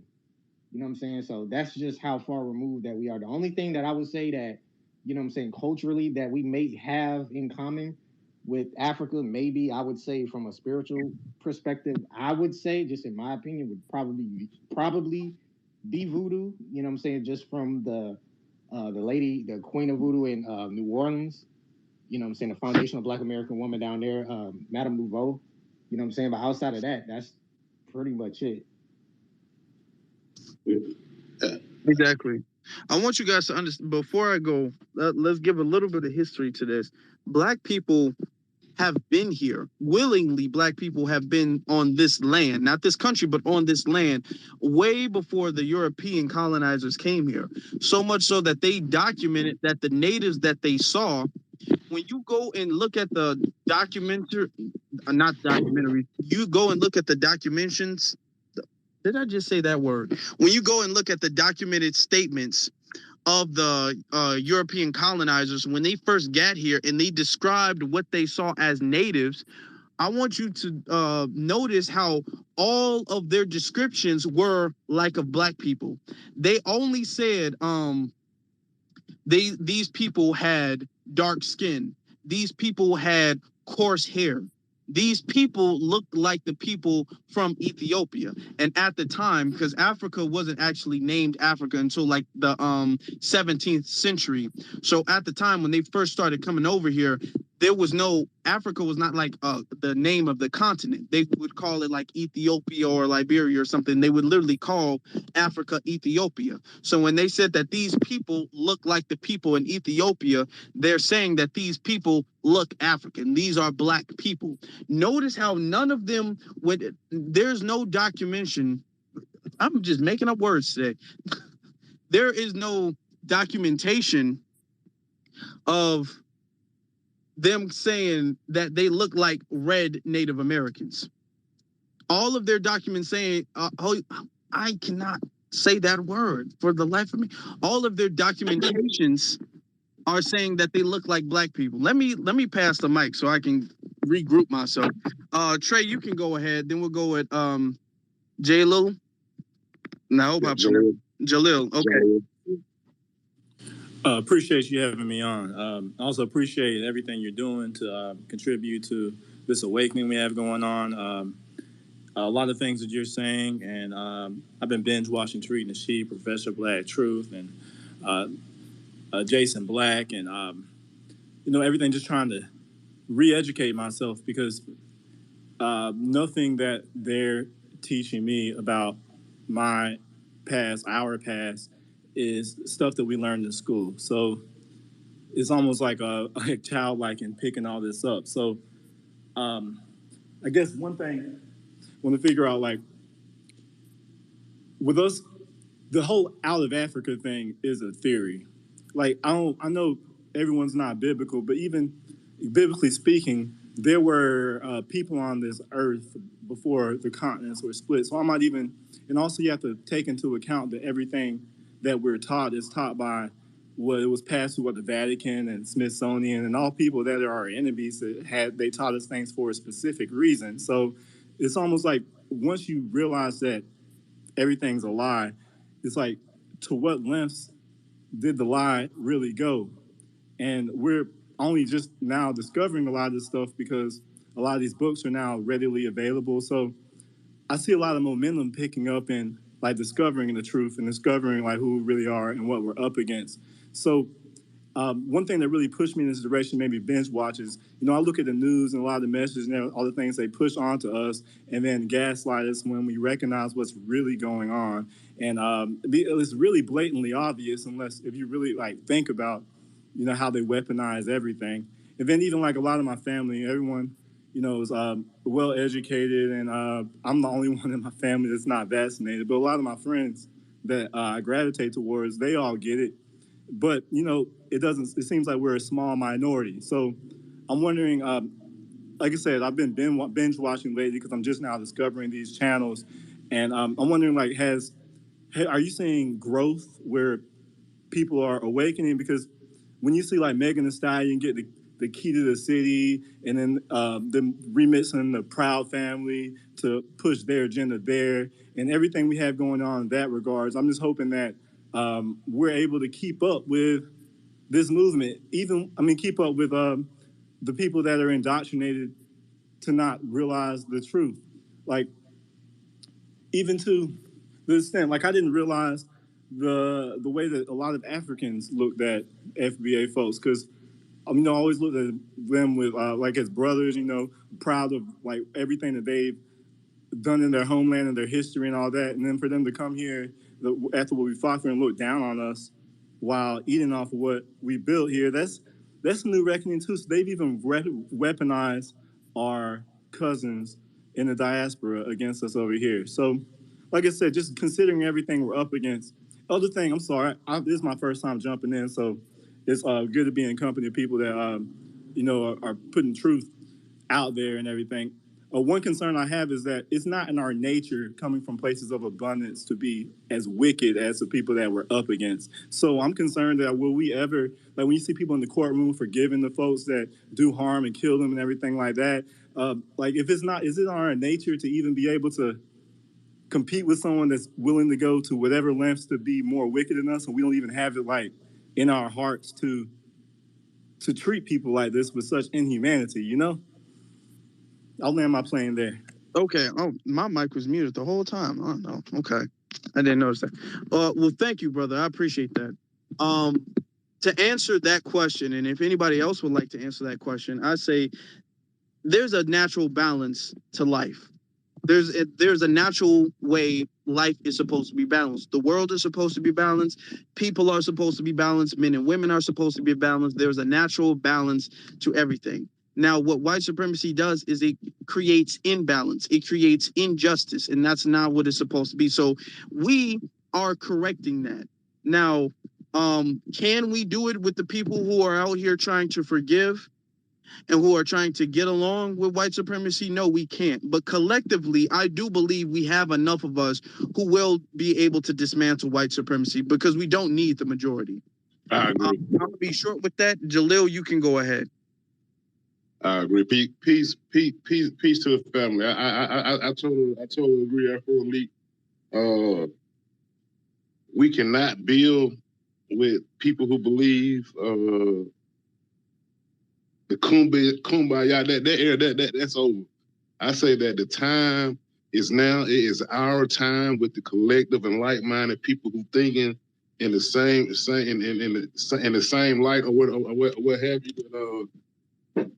The time is now. If not us, then who? If not now, then when? And as far as somebody else said something about all life started in Africa. Who can prove that? Who can prove that? I don't even know if I believe that anymore. We were always here.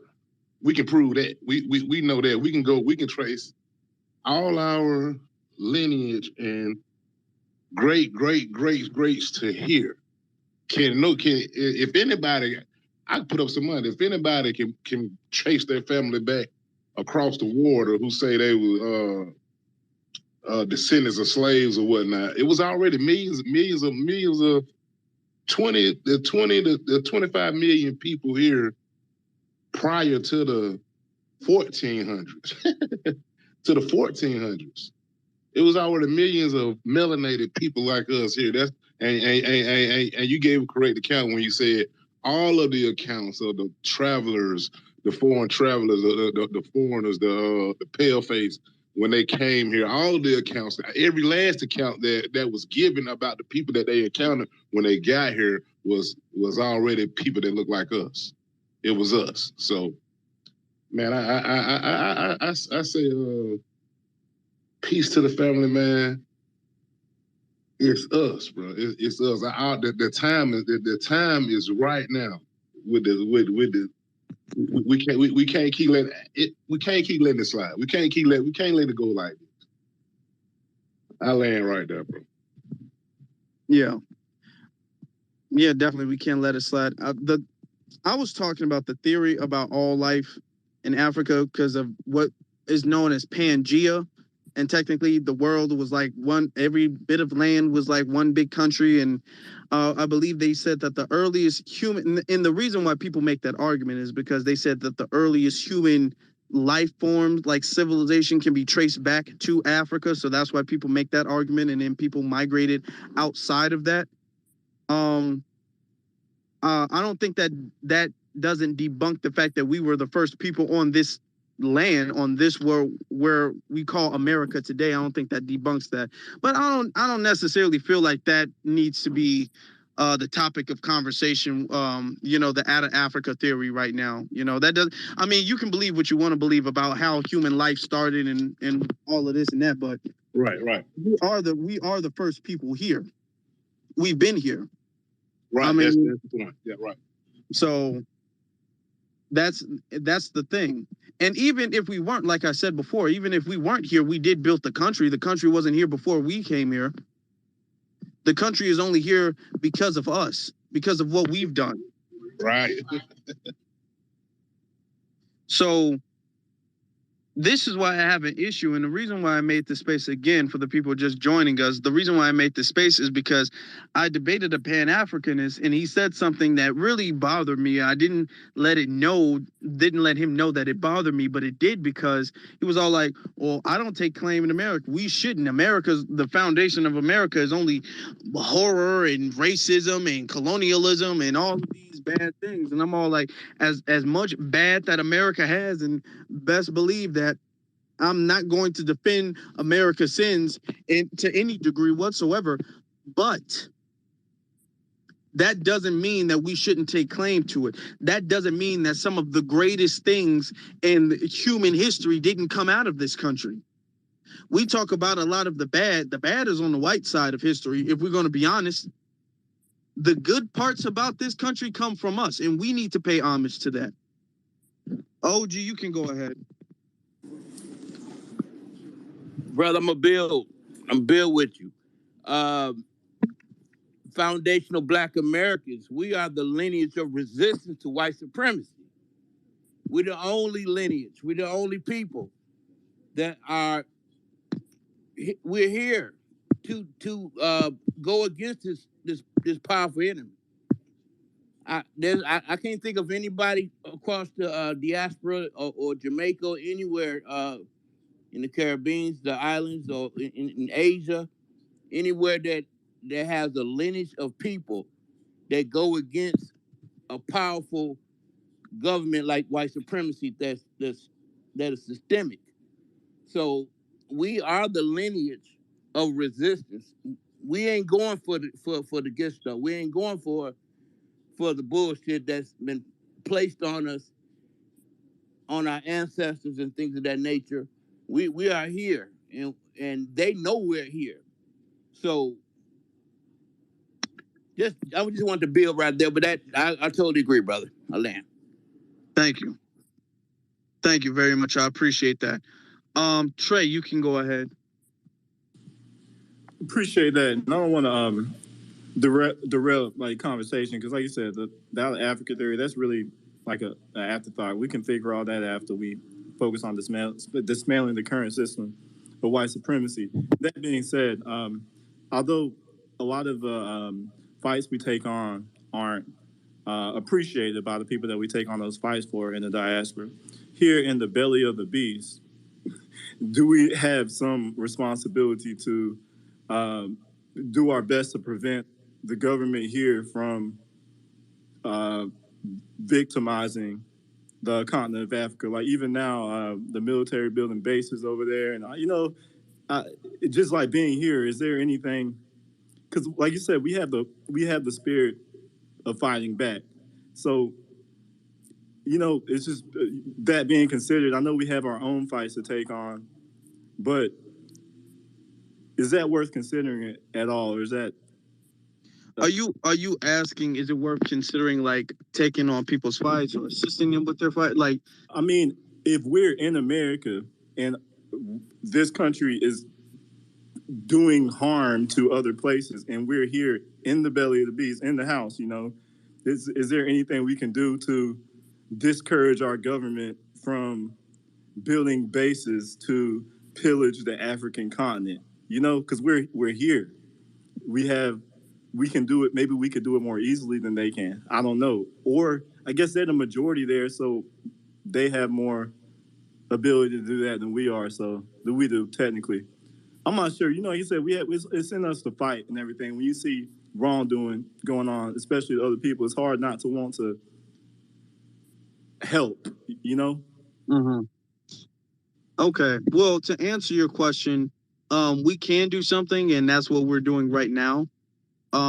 Just dismantling white supremacy, period. And that starts with us getting ourselves better to fight them. The thing is that there's, and I said this in a space before, there's a power in focusing on something. The more focused anything is, the more powerful it's going to be.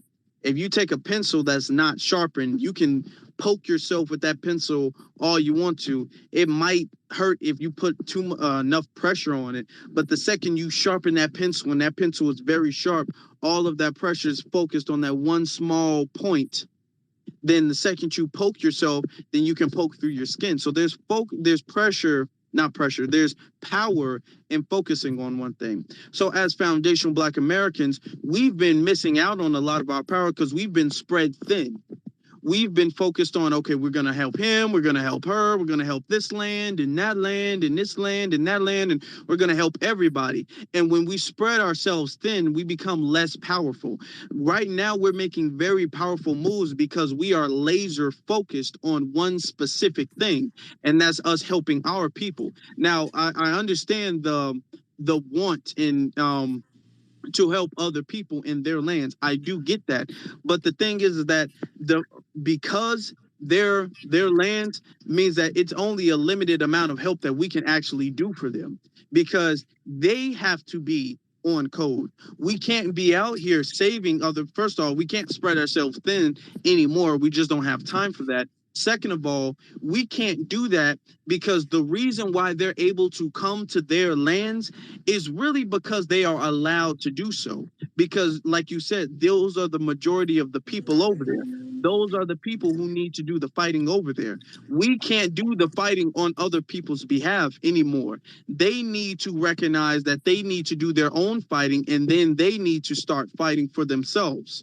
Very good point. Even the Black Lives Matter movement, the movement, not the organization, we saw that as the momentum was, we picked up momentum over here. We saw that being that contagious across the diaspora. And that goes with reparations too, because I'm seeing these countries in their own homelands against different European colonizers asking for reparations or fighting for reparations on their own too. So as we focus and sharpen on our specific interests, that will in turn be contagious and cause other people to fight too, versus us like spreading ourselves thin. I'm with you.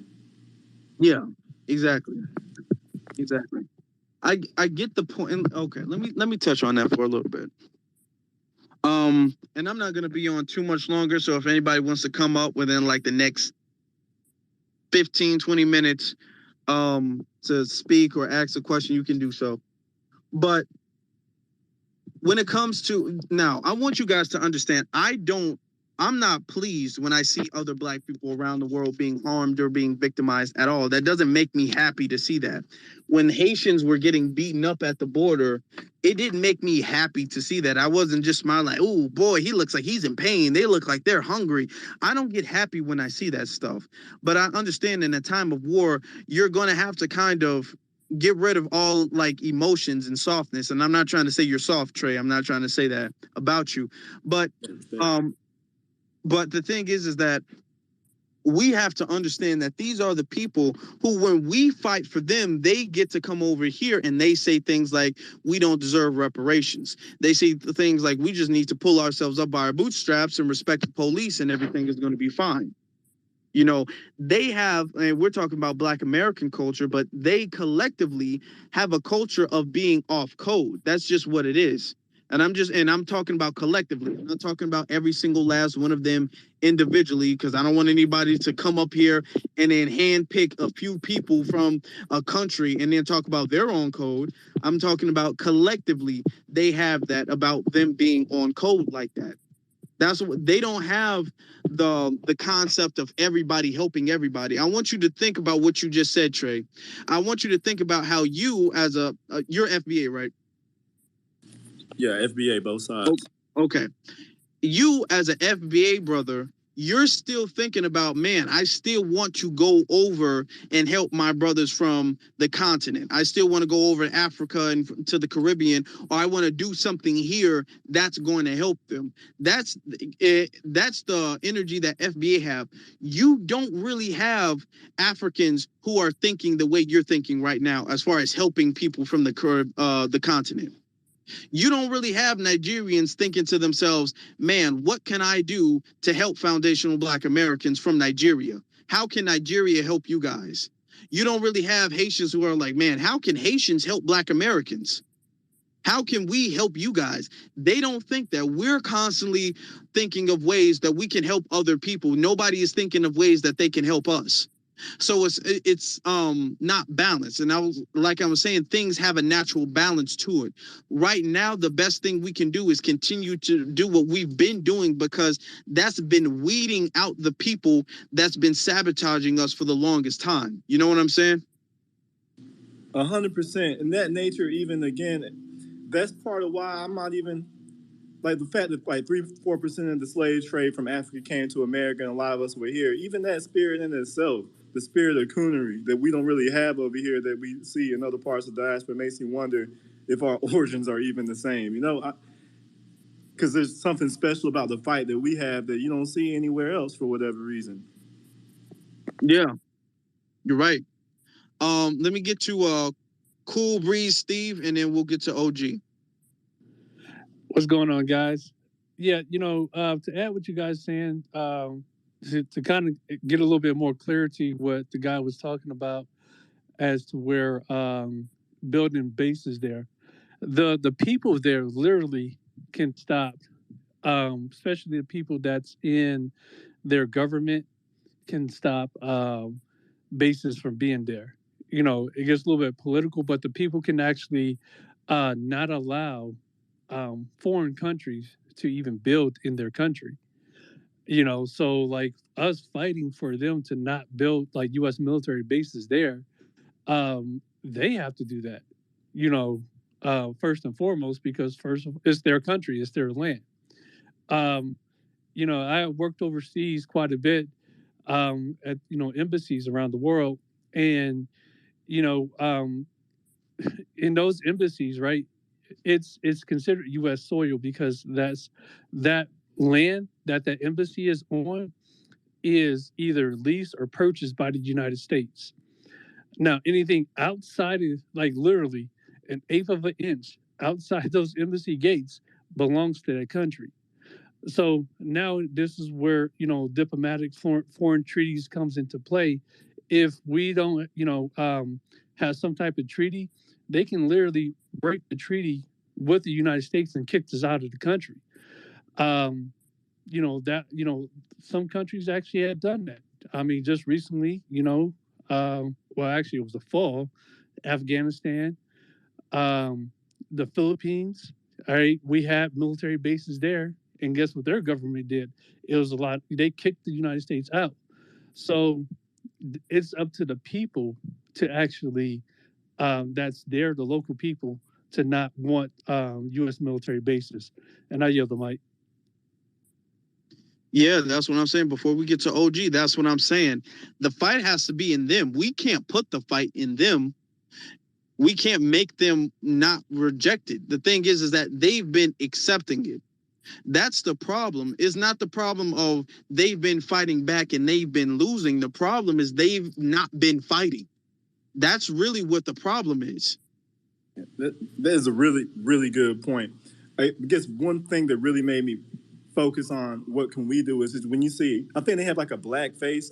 Is it a Secretary of State or somebody in the Defense Department that is over there actually doing the bidding on the United States behalf in that country? Is a black person doing that. So as a black American seeing other black Americans doing harm to Africa is like, man, I won't need them to get on code, but man, it's disheartening seeing black folks out there doing that to Africa on behalf of America, Mm-hmm. Yeah.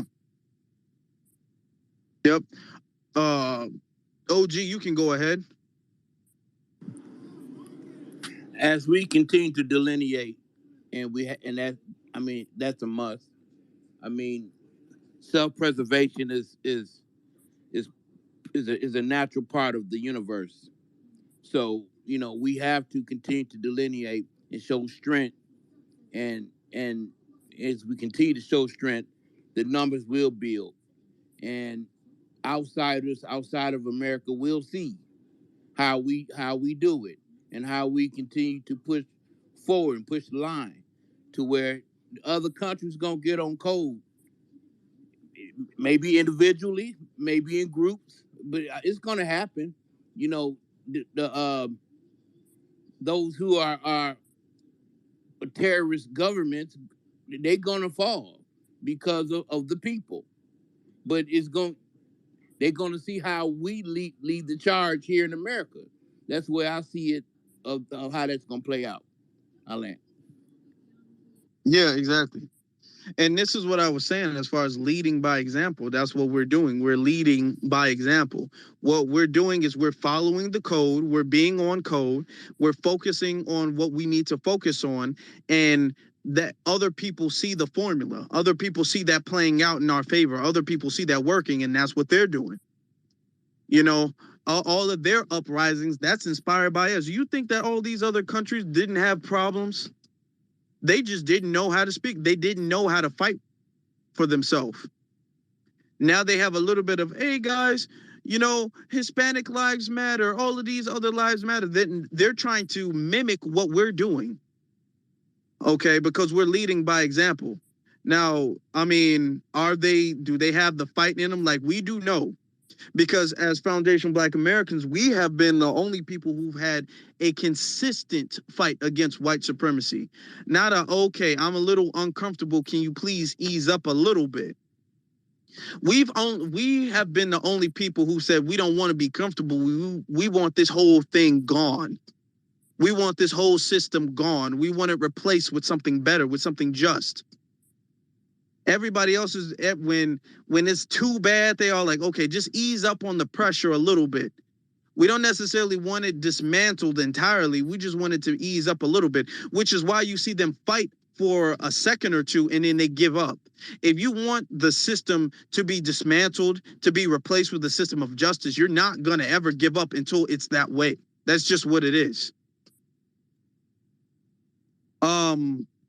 I'm gonna be on here for another. Well, it's 7:07 where I am. At 7:20, I'm gonna close this space.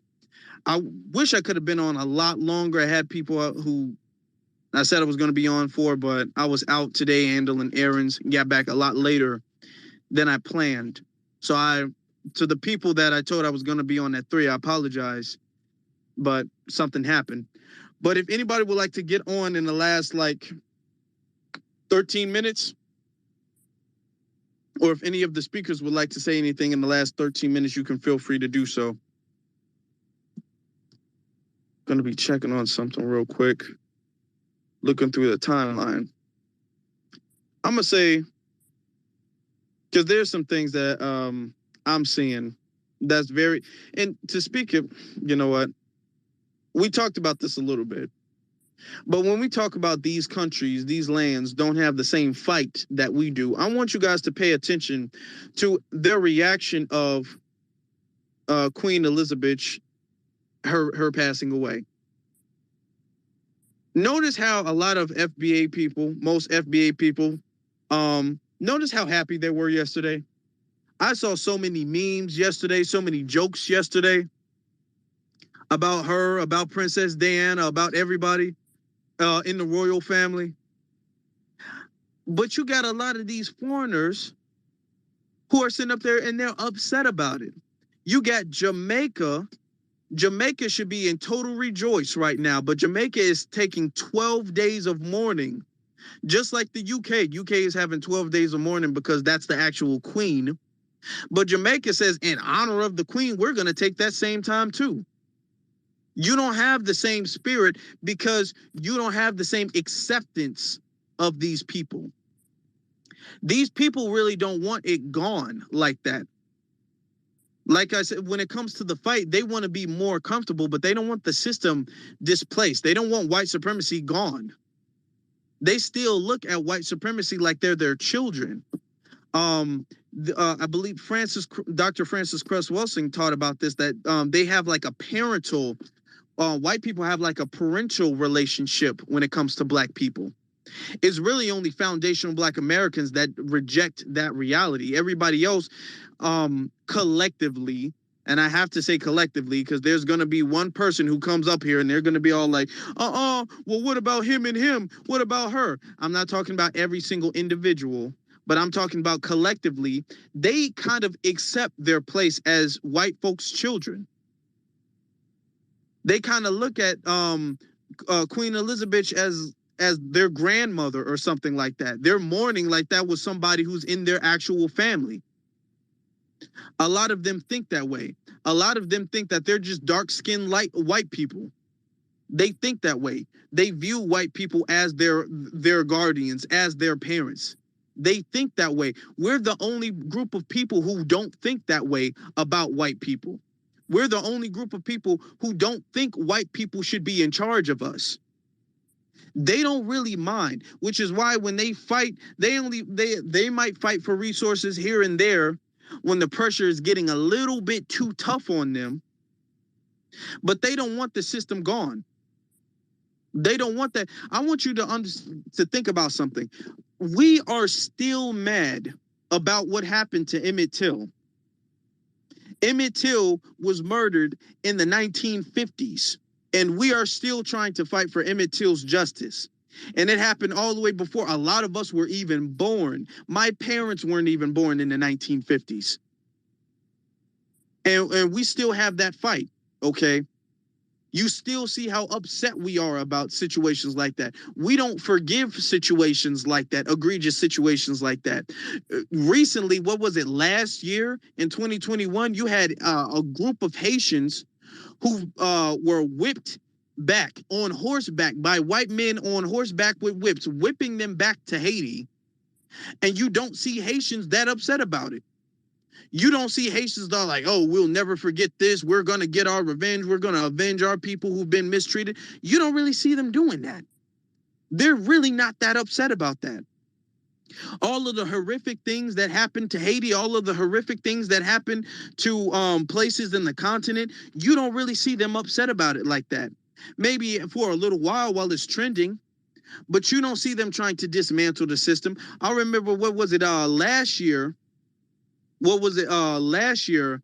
What was that thing in Nigeria where the police officers were in Nigeria and they were just openly shooting and killing Nigerians?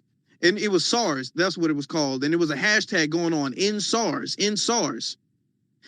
And they were mad at us. They were sitting up there tagging Beyonce, mad at Beyonce for not being on the front lines of Nigeria, fighting for Nigerians. Because she did a music video with some Africans, mind you, who are not Nigerian. When she did a little music video. So because she goes to Africa means she got to defend Nigeria. That is what these people, that is why, as far as fighting for these people, I hate to say it, but it must be said, they have to learn the hard way. We don't have time to take our focus off of our goal right now. We don't have time for it. And secondly, if we save them today, they will be in crisis tomorrow. And they will have to save them tomorrow and the next day and the next day and the next day.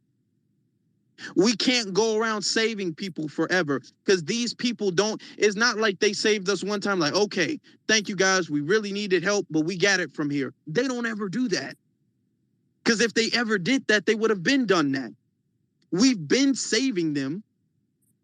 And each time they fall into crisis, they expect us to come back and save them again. We can't keep doing that. When are you guys going to save yourself? When are you guys going to have it? Hell, I mean, we saving you guys. Where's our support? We don't ever have no backup.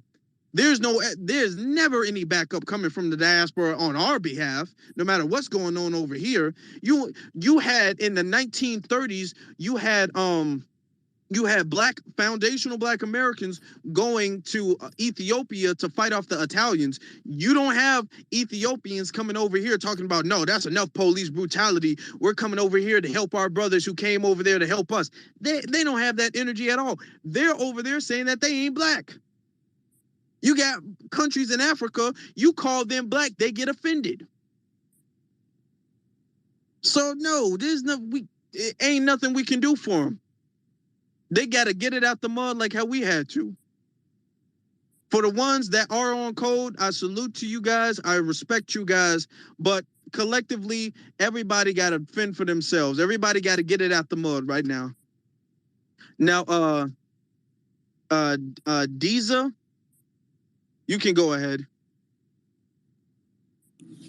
Well, I was still trying to get a feel for the room, but no, I feel you 100% about the hypocrisy, especially with that Beyonce thing, how they were trying to call her out.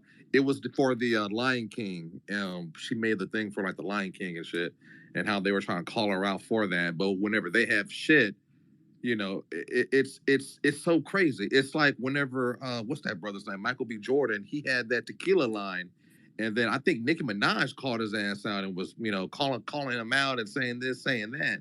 Mm-hmm. It's like, hold on now, you focus on your own shit. Don't worry about what the fuck we got going on. But I'm just gonna fall back, give more of a feel for the room. Then I'm gonna go ahead and chime in. So I'll go ahead and pass it to who's next. Trey Pound. Next. I'm gonna pass it to you homie. Or appreciate it. I just want to for sure. Tag on. You made a really good point when you said the way they have a childlike relationship with white supremacy. Because another good thing about delineating is because if we claim that we all came here on the slave boat to America, like every single one of us, it gives them, they like talk to us with a paternal type relationship, like we're their child and white supremacy is their parent. So as we delineate and separate from that, that takes away, they almost treat like a parent that's upset the child doesn't want to claim them anymore. When the child, we're the ones that are actually fighting, which the irony in that is just wanted to add that to the whole paternal child type relationship going on, you know? Mm-hmm. Exactly. They really do care for these people. Queen Elizabeth died the other day, and they're out there. You literally see them crying. Oh, she was a good woman, and respect to the queen, and they're literally mourning. And it's not just the government, because they like to put that argument, oh, it's the government who is doing that to us. It is not the people who are accepting this and that. No, you can see the government reflects the people. Because if the government doesn't reflect the people, just like in this country, the people would be fighting back against the government. We are fighting back against the government because we do not see the government as an adequate representation of the leadership of this people, of who should be leading these people. But you do not see these people fighting against their government, their corrupt government, because that is the mentality of the people. The mentality of the people is every man and every woman for themselves. So they're not going to fight back against that because that's just what they believe in. If they didn't believe in that, and I'm not saying the government isn't corrupt, and I'm not speaking for every single last one of them, but if they didn't believe in that, they would be fighting against their government. But you can go on the ground and you can do interviews on the ground and see what the citizenry thinks about it. And they're sitting up there crying, oh my God, the queen, I can't believe she is dead. That's because that's what they think. That's what they all think. DJ, you can go ahead. Hey, peace. Can you hear me? Yeah. B1. Yeah, basically, yeah, they could hold their own nuts. We on pack watch. We smoking that Lizzie pack. If they ain't on that, then they ain't on code. That's how I'm going with it. So anyone in the diaspora, it don't matter. Anyone that's Black American, we could already point it out. We could already see it on social media or whoever that said RIP the Queen, that said her in her good graces, because we already know how much atrocities that she ever did. So. Exactly. Drizzy, you can go ahead. It's Dizza, but I just want to tag on. How did these people, and I'm not trying to cape for Meghan, but how did these people feel whenever Meghan Markle pretty much got her little Negro wake up call? Did all of these foreign flags, did all of these tethers get upset with the royal family? How do they feel about all this stuff? How do they feel? I mean, but how do these people feel about the crown jewel being South African diamond stolen? How do these people feel about all of the resources being stolen? How do these people feel? So these people want to sit back and cry and shed a tear and, oh my God, this is the worst thing ever. These people are hereditary gangsters. Look, y'all need to look up King Edward's. I talked about this shit up in the other space. King Edward's is Queen Elizabeth's uncle. He was running England back in the 1930s and 40s. This dude was a Nazi sympathizer. This dude loved Adolf Hitler like Adolf Hitler was his son. I swear to God. And they try, and he had to like abdicate, basically give up his title, give up the crown.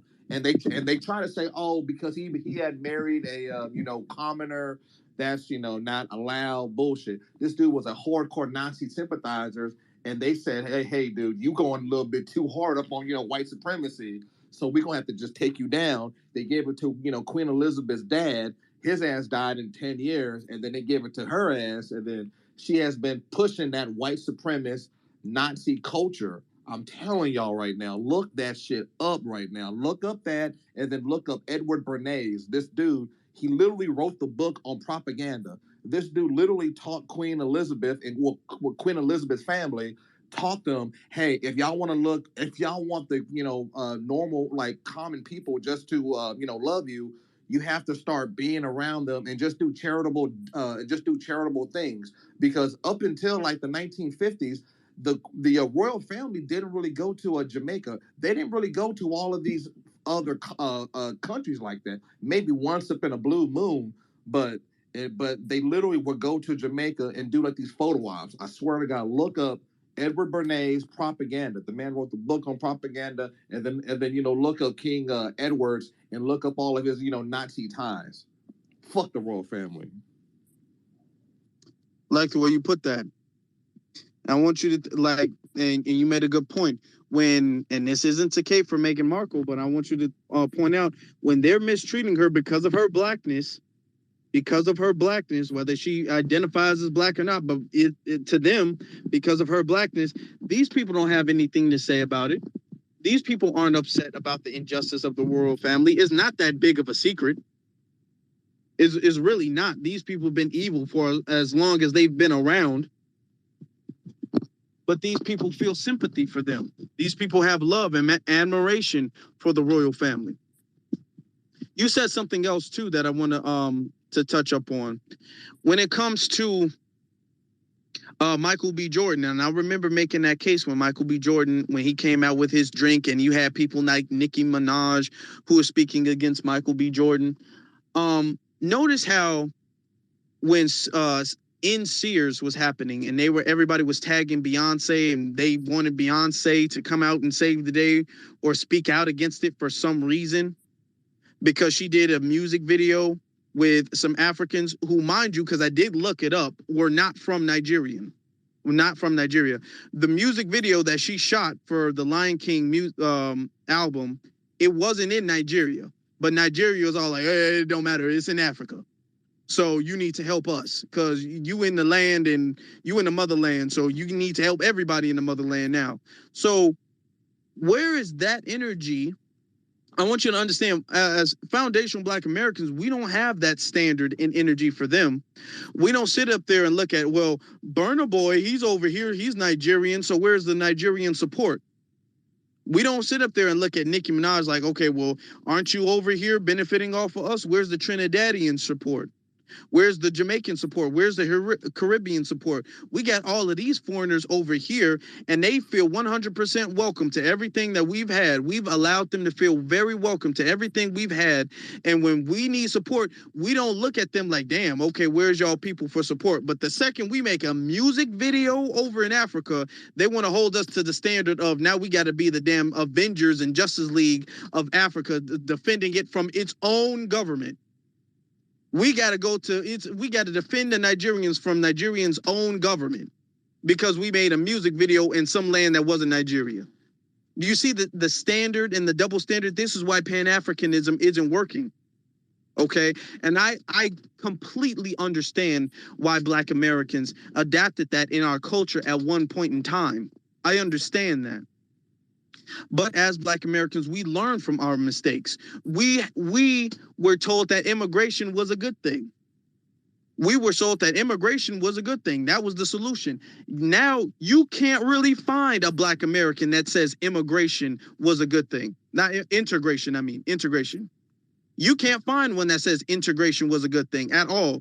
Every single Black American you speak about integration, they say, no, we need to separate. We want our own land. We don't want to have nothing to do with them folks. They can stay over there on that side. We over here on our side. Y'all leave us alone. We leave y'all alone. Then now, back 50-something years ago, yeah, that's what we needed. We needed the white people and we needed the Black people and we need to get together and hold hands and drink coffee and have breakfast and sex and all of that stuff together. That's what we need to do. That's what they were saying. We learned from that mistake. We all like, hey, all this mingling with folks, that ain't working. We don't even want to do that no more. Not that all of them did at that point either, but collectively, we sure don't want to do that now. But Dizzy, you can go ahead. Man, dude, I was just talking with the homies about this. Over in the Congo, they just found a vein of lithium said to be worth over $1 trillion, right? And lithium is used for every electric car battery, every cell phone, every computer chip, every PlayStation, Xbox, whatever. It's used in that. Beats by Dre, whatever, AirPods, it has that. But instead of sitting back trying to focus on that and sell that, they pretty much handed that shit over to the Chinese. Uganda just handed over all that gold. So I mean, come on, man. Like these people out here, look, y'all got bigger shit to go handle. The simple fact that they have sundown towns in Africa where Chinese people run that town and do not allow Africans up in certain towns and up at at nighttime. Again, there's sundown towns in Africa. They have bigger fish to fry. Do not focus on Black Americans. Don't worry about us. We good. Handle y'all stuff, and we'll give y'all emotional support. We'll go ahead and raise our fists, but y'all got to handle that stuff up on your own. Yeah, I fully agree. The fact that they're allowing Asians to come over there and whoop their ass. Now you'll have them come up. Well, don't Asians be doing that? No, that's a big difference. Asians don't get to come over here and they ain't just beating up on the men. What happened is it's either a group of Asian people beating up on one Black woman or a grown Asian man beating up on a Black woman. You don't just see a grown Asian man just attack. No, you do not see that. You don't see one Asian man beating up a group of Black men. You would never see that. Hell no. They tried that shit down here up in Houston, where it was a beauty supply. It was a nail shop where, sure enough, that dude was sitting like the Chinese dude was sitting back beating up on Black women. So then what happened the next day? That girl's husband and his friends showed up. They beat the shit out of that dude. That nail shop is now out of business. They shut that shit down real fast. So miss me with all that. As they should. And the fighting back and the injustice, that's Black American culture right there. That's what we call Black American culture. I've been seeing so much beautiful Black American culture pop up and get reignited in the hearts and souls of our people. It's been a beautiful sight to see the last few years now. It's been very difficult, mind you, but it's been beautiful because we've really had to touch within ourselves. We had to find our hidden potential. And then now we're becoming more powerful despite all of the hardships, you know, it takes pressure to make a diamond. And that's what we're becoming. You see more diamonds coming out of the system of white supremacy than anything else. From us specifically. We're coming out of there and we're starting to realize, okay, well, we need to separate. So this is what we need to do. We're having spaces about getting our businesses together, getting our finances together, getting the relationship between black men and black women together. We're doing all of these progressive, beneficial things for our people and our culture, because we are a culture of people who learn from mistakes. We are a culture of people who do that. Now, unfortunately, there's still some mistakes that we make, and we will learn them along the way. There's still some things that we do. I'm not saying that FBA are perfect. There's still some things that we do that I disapprove of, but we're learning along the way. We're getting better along the way. There was a point in time when we, as black Americans, if you said anything against immigration, not even black immigration, period, then you would get ostracized. Oh, how could you say that? We all black, we all in the system. There was a point in time when they used to call Hispanics, Mexicans black. You know, they really black when you really think about it. They're really black. They used to say that. Now, and the thing is that Mexicans will let us go along with that lie. Like, yeah, we're brothers and sisters together. That whole I'm black, my Blair is black, and all of that. Thing. And we've been the one being tricked for that. We've been the one being tricked with the coalition and stuff like that. And then it took us to realize, like, hey, all the NAAC, please, the Black Caucus, all this black and brown and black and Asian and all of that stuff, that's not working. I'm going to tell you one thing. I was very impressed with the way we handled the Stop Asian Hate Crisis thing that they tried to push out on us. I was impressed by that. Because 10 years ago, that would have went very differently. That would have went very differently had they tried to pull the same exact stunt 10 years ago. It would have been black people and Asian. Oh my God, Asians. We just love y'all so much. And it would have been black people supporting them. I saw a good number of black people. I saw a good number of us be all like, actually, since we want to talk about Asians, let's talk about Latasha Harlins. Let's talk about Peter Liang. Let's talk about Akai Gurley. Let's talk about the Asians that sabotage the Black Panther movement. Richard Aokia. Let's talk about all of the black women that get beaten up at the nail salons. Let's talk about all of that. And black people aren't ashamed to speak against the coalition of black and Asian or whatnot. So we are people that learn. So I wanted to make this space because I want you to understand that even though victory is not guaranteed, there is hope. And I'm seeing hope. You know, when I was growing up, and I'm gonna say, I know I said I was gonna end this space like 10 minutes ago. When I was growing up, what a lot of people would tell me is, oh, well, we need more education. That's what we need. The thing is that we just not educated enough. That's the problem. When we get education, that's gonna be the solution. That's what a lot of black people were saying, that education was the problem. That black people are just not smart enough. Now we realize the problem is economics. That's the problem. Economic issues. That's what we're all focusing on now. We're not focusing on education. We're not tolerating anything besides economic prosperity and economic equality. We're not tolerating anything outside of reparations. We're looking at all of that stuff as all like, okay, well, free school, nah, we'll pay for our own school with reparations. Free this, free that, no, we'll pay for all of that with our reparations. We want our reparations. We're coming for the check. 50 years ago, they were not talking about reparations. For you to talk about reparations, it was a man, we ain't never gonna get it. We don't even know why you trying. Now, the second you say anything against reparations, you got the whole room turning their head and mean mugging you. So we're a people who grow. We're a people who learn. That's Black American culture right there. So I'm very proud of our people before and our people now.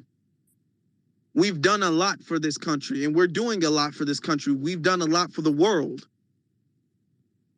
This world, I want you guys to think, can be a beautiful world. This country can be a great country once we fix it. this country has a lot of potential, but the thing is that we should be the ones running it. If we was the ones running the country, this country would be fantastic, beautiful, perfect. But we're not.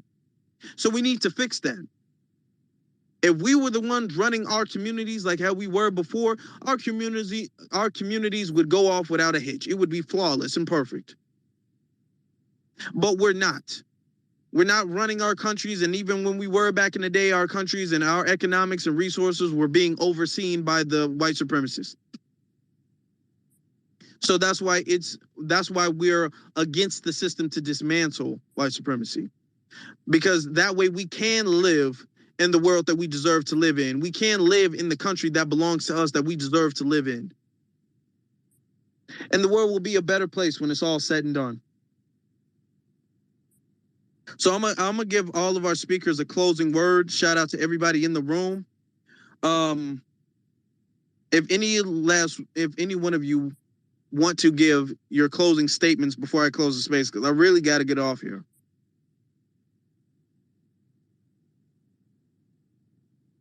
Okay, cool. Well, expect this. If you guys are new to this page, you guys can be following me. Go ahead and follow me, and you guys can go subscribe to my YouTube. The link is in the description, and it's pinned at the top of the jumbotron. You guys can go follow me there. I will be doing a playback space. This space is recorded, so if you guys are seeing this space now, you guys can play it back. But I also will be showing this back on YouTube. Let me see. We had somebody who just requested. Well, I don't know what happened to you, brother. You must have just went off. But I appreciate everybody who spoke. I appreciate all of the speakers here. Salute to every single last one of you guys. I got some more spaces ideas coming up soon. This space was a little bit off schedule, but you know, things happen. You guys have a good, safe weekend. I hope you guys enjoyed. I'll catch you guys on my YouTube video. Make sure you guys subscribe. I will catch you guys there Monday. So until then, you all have a good night.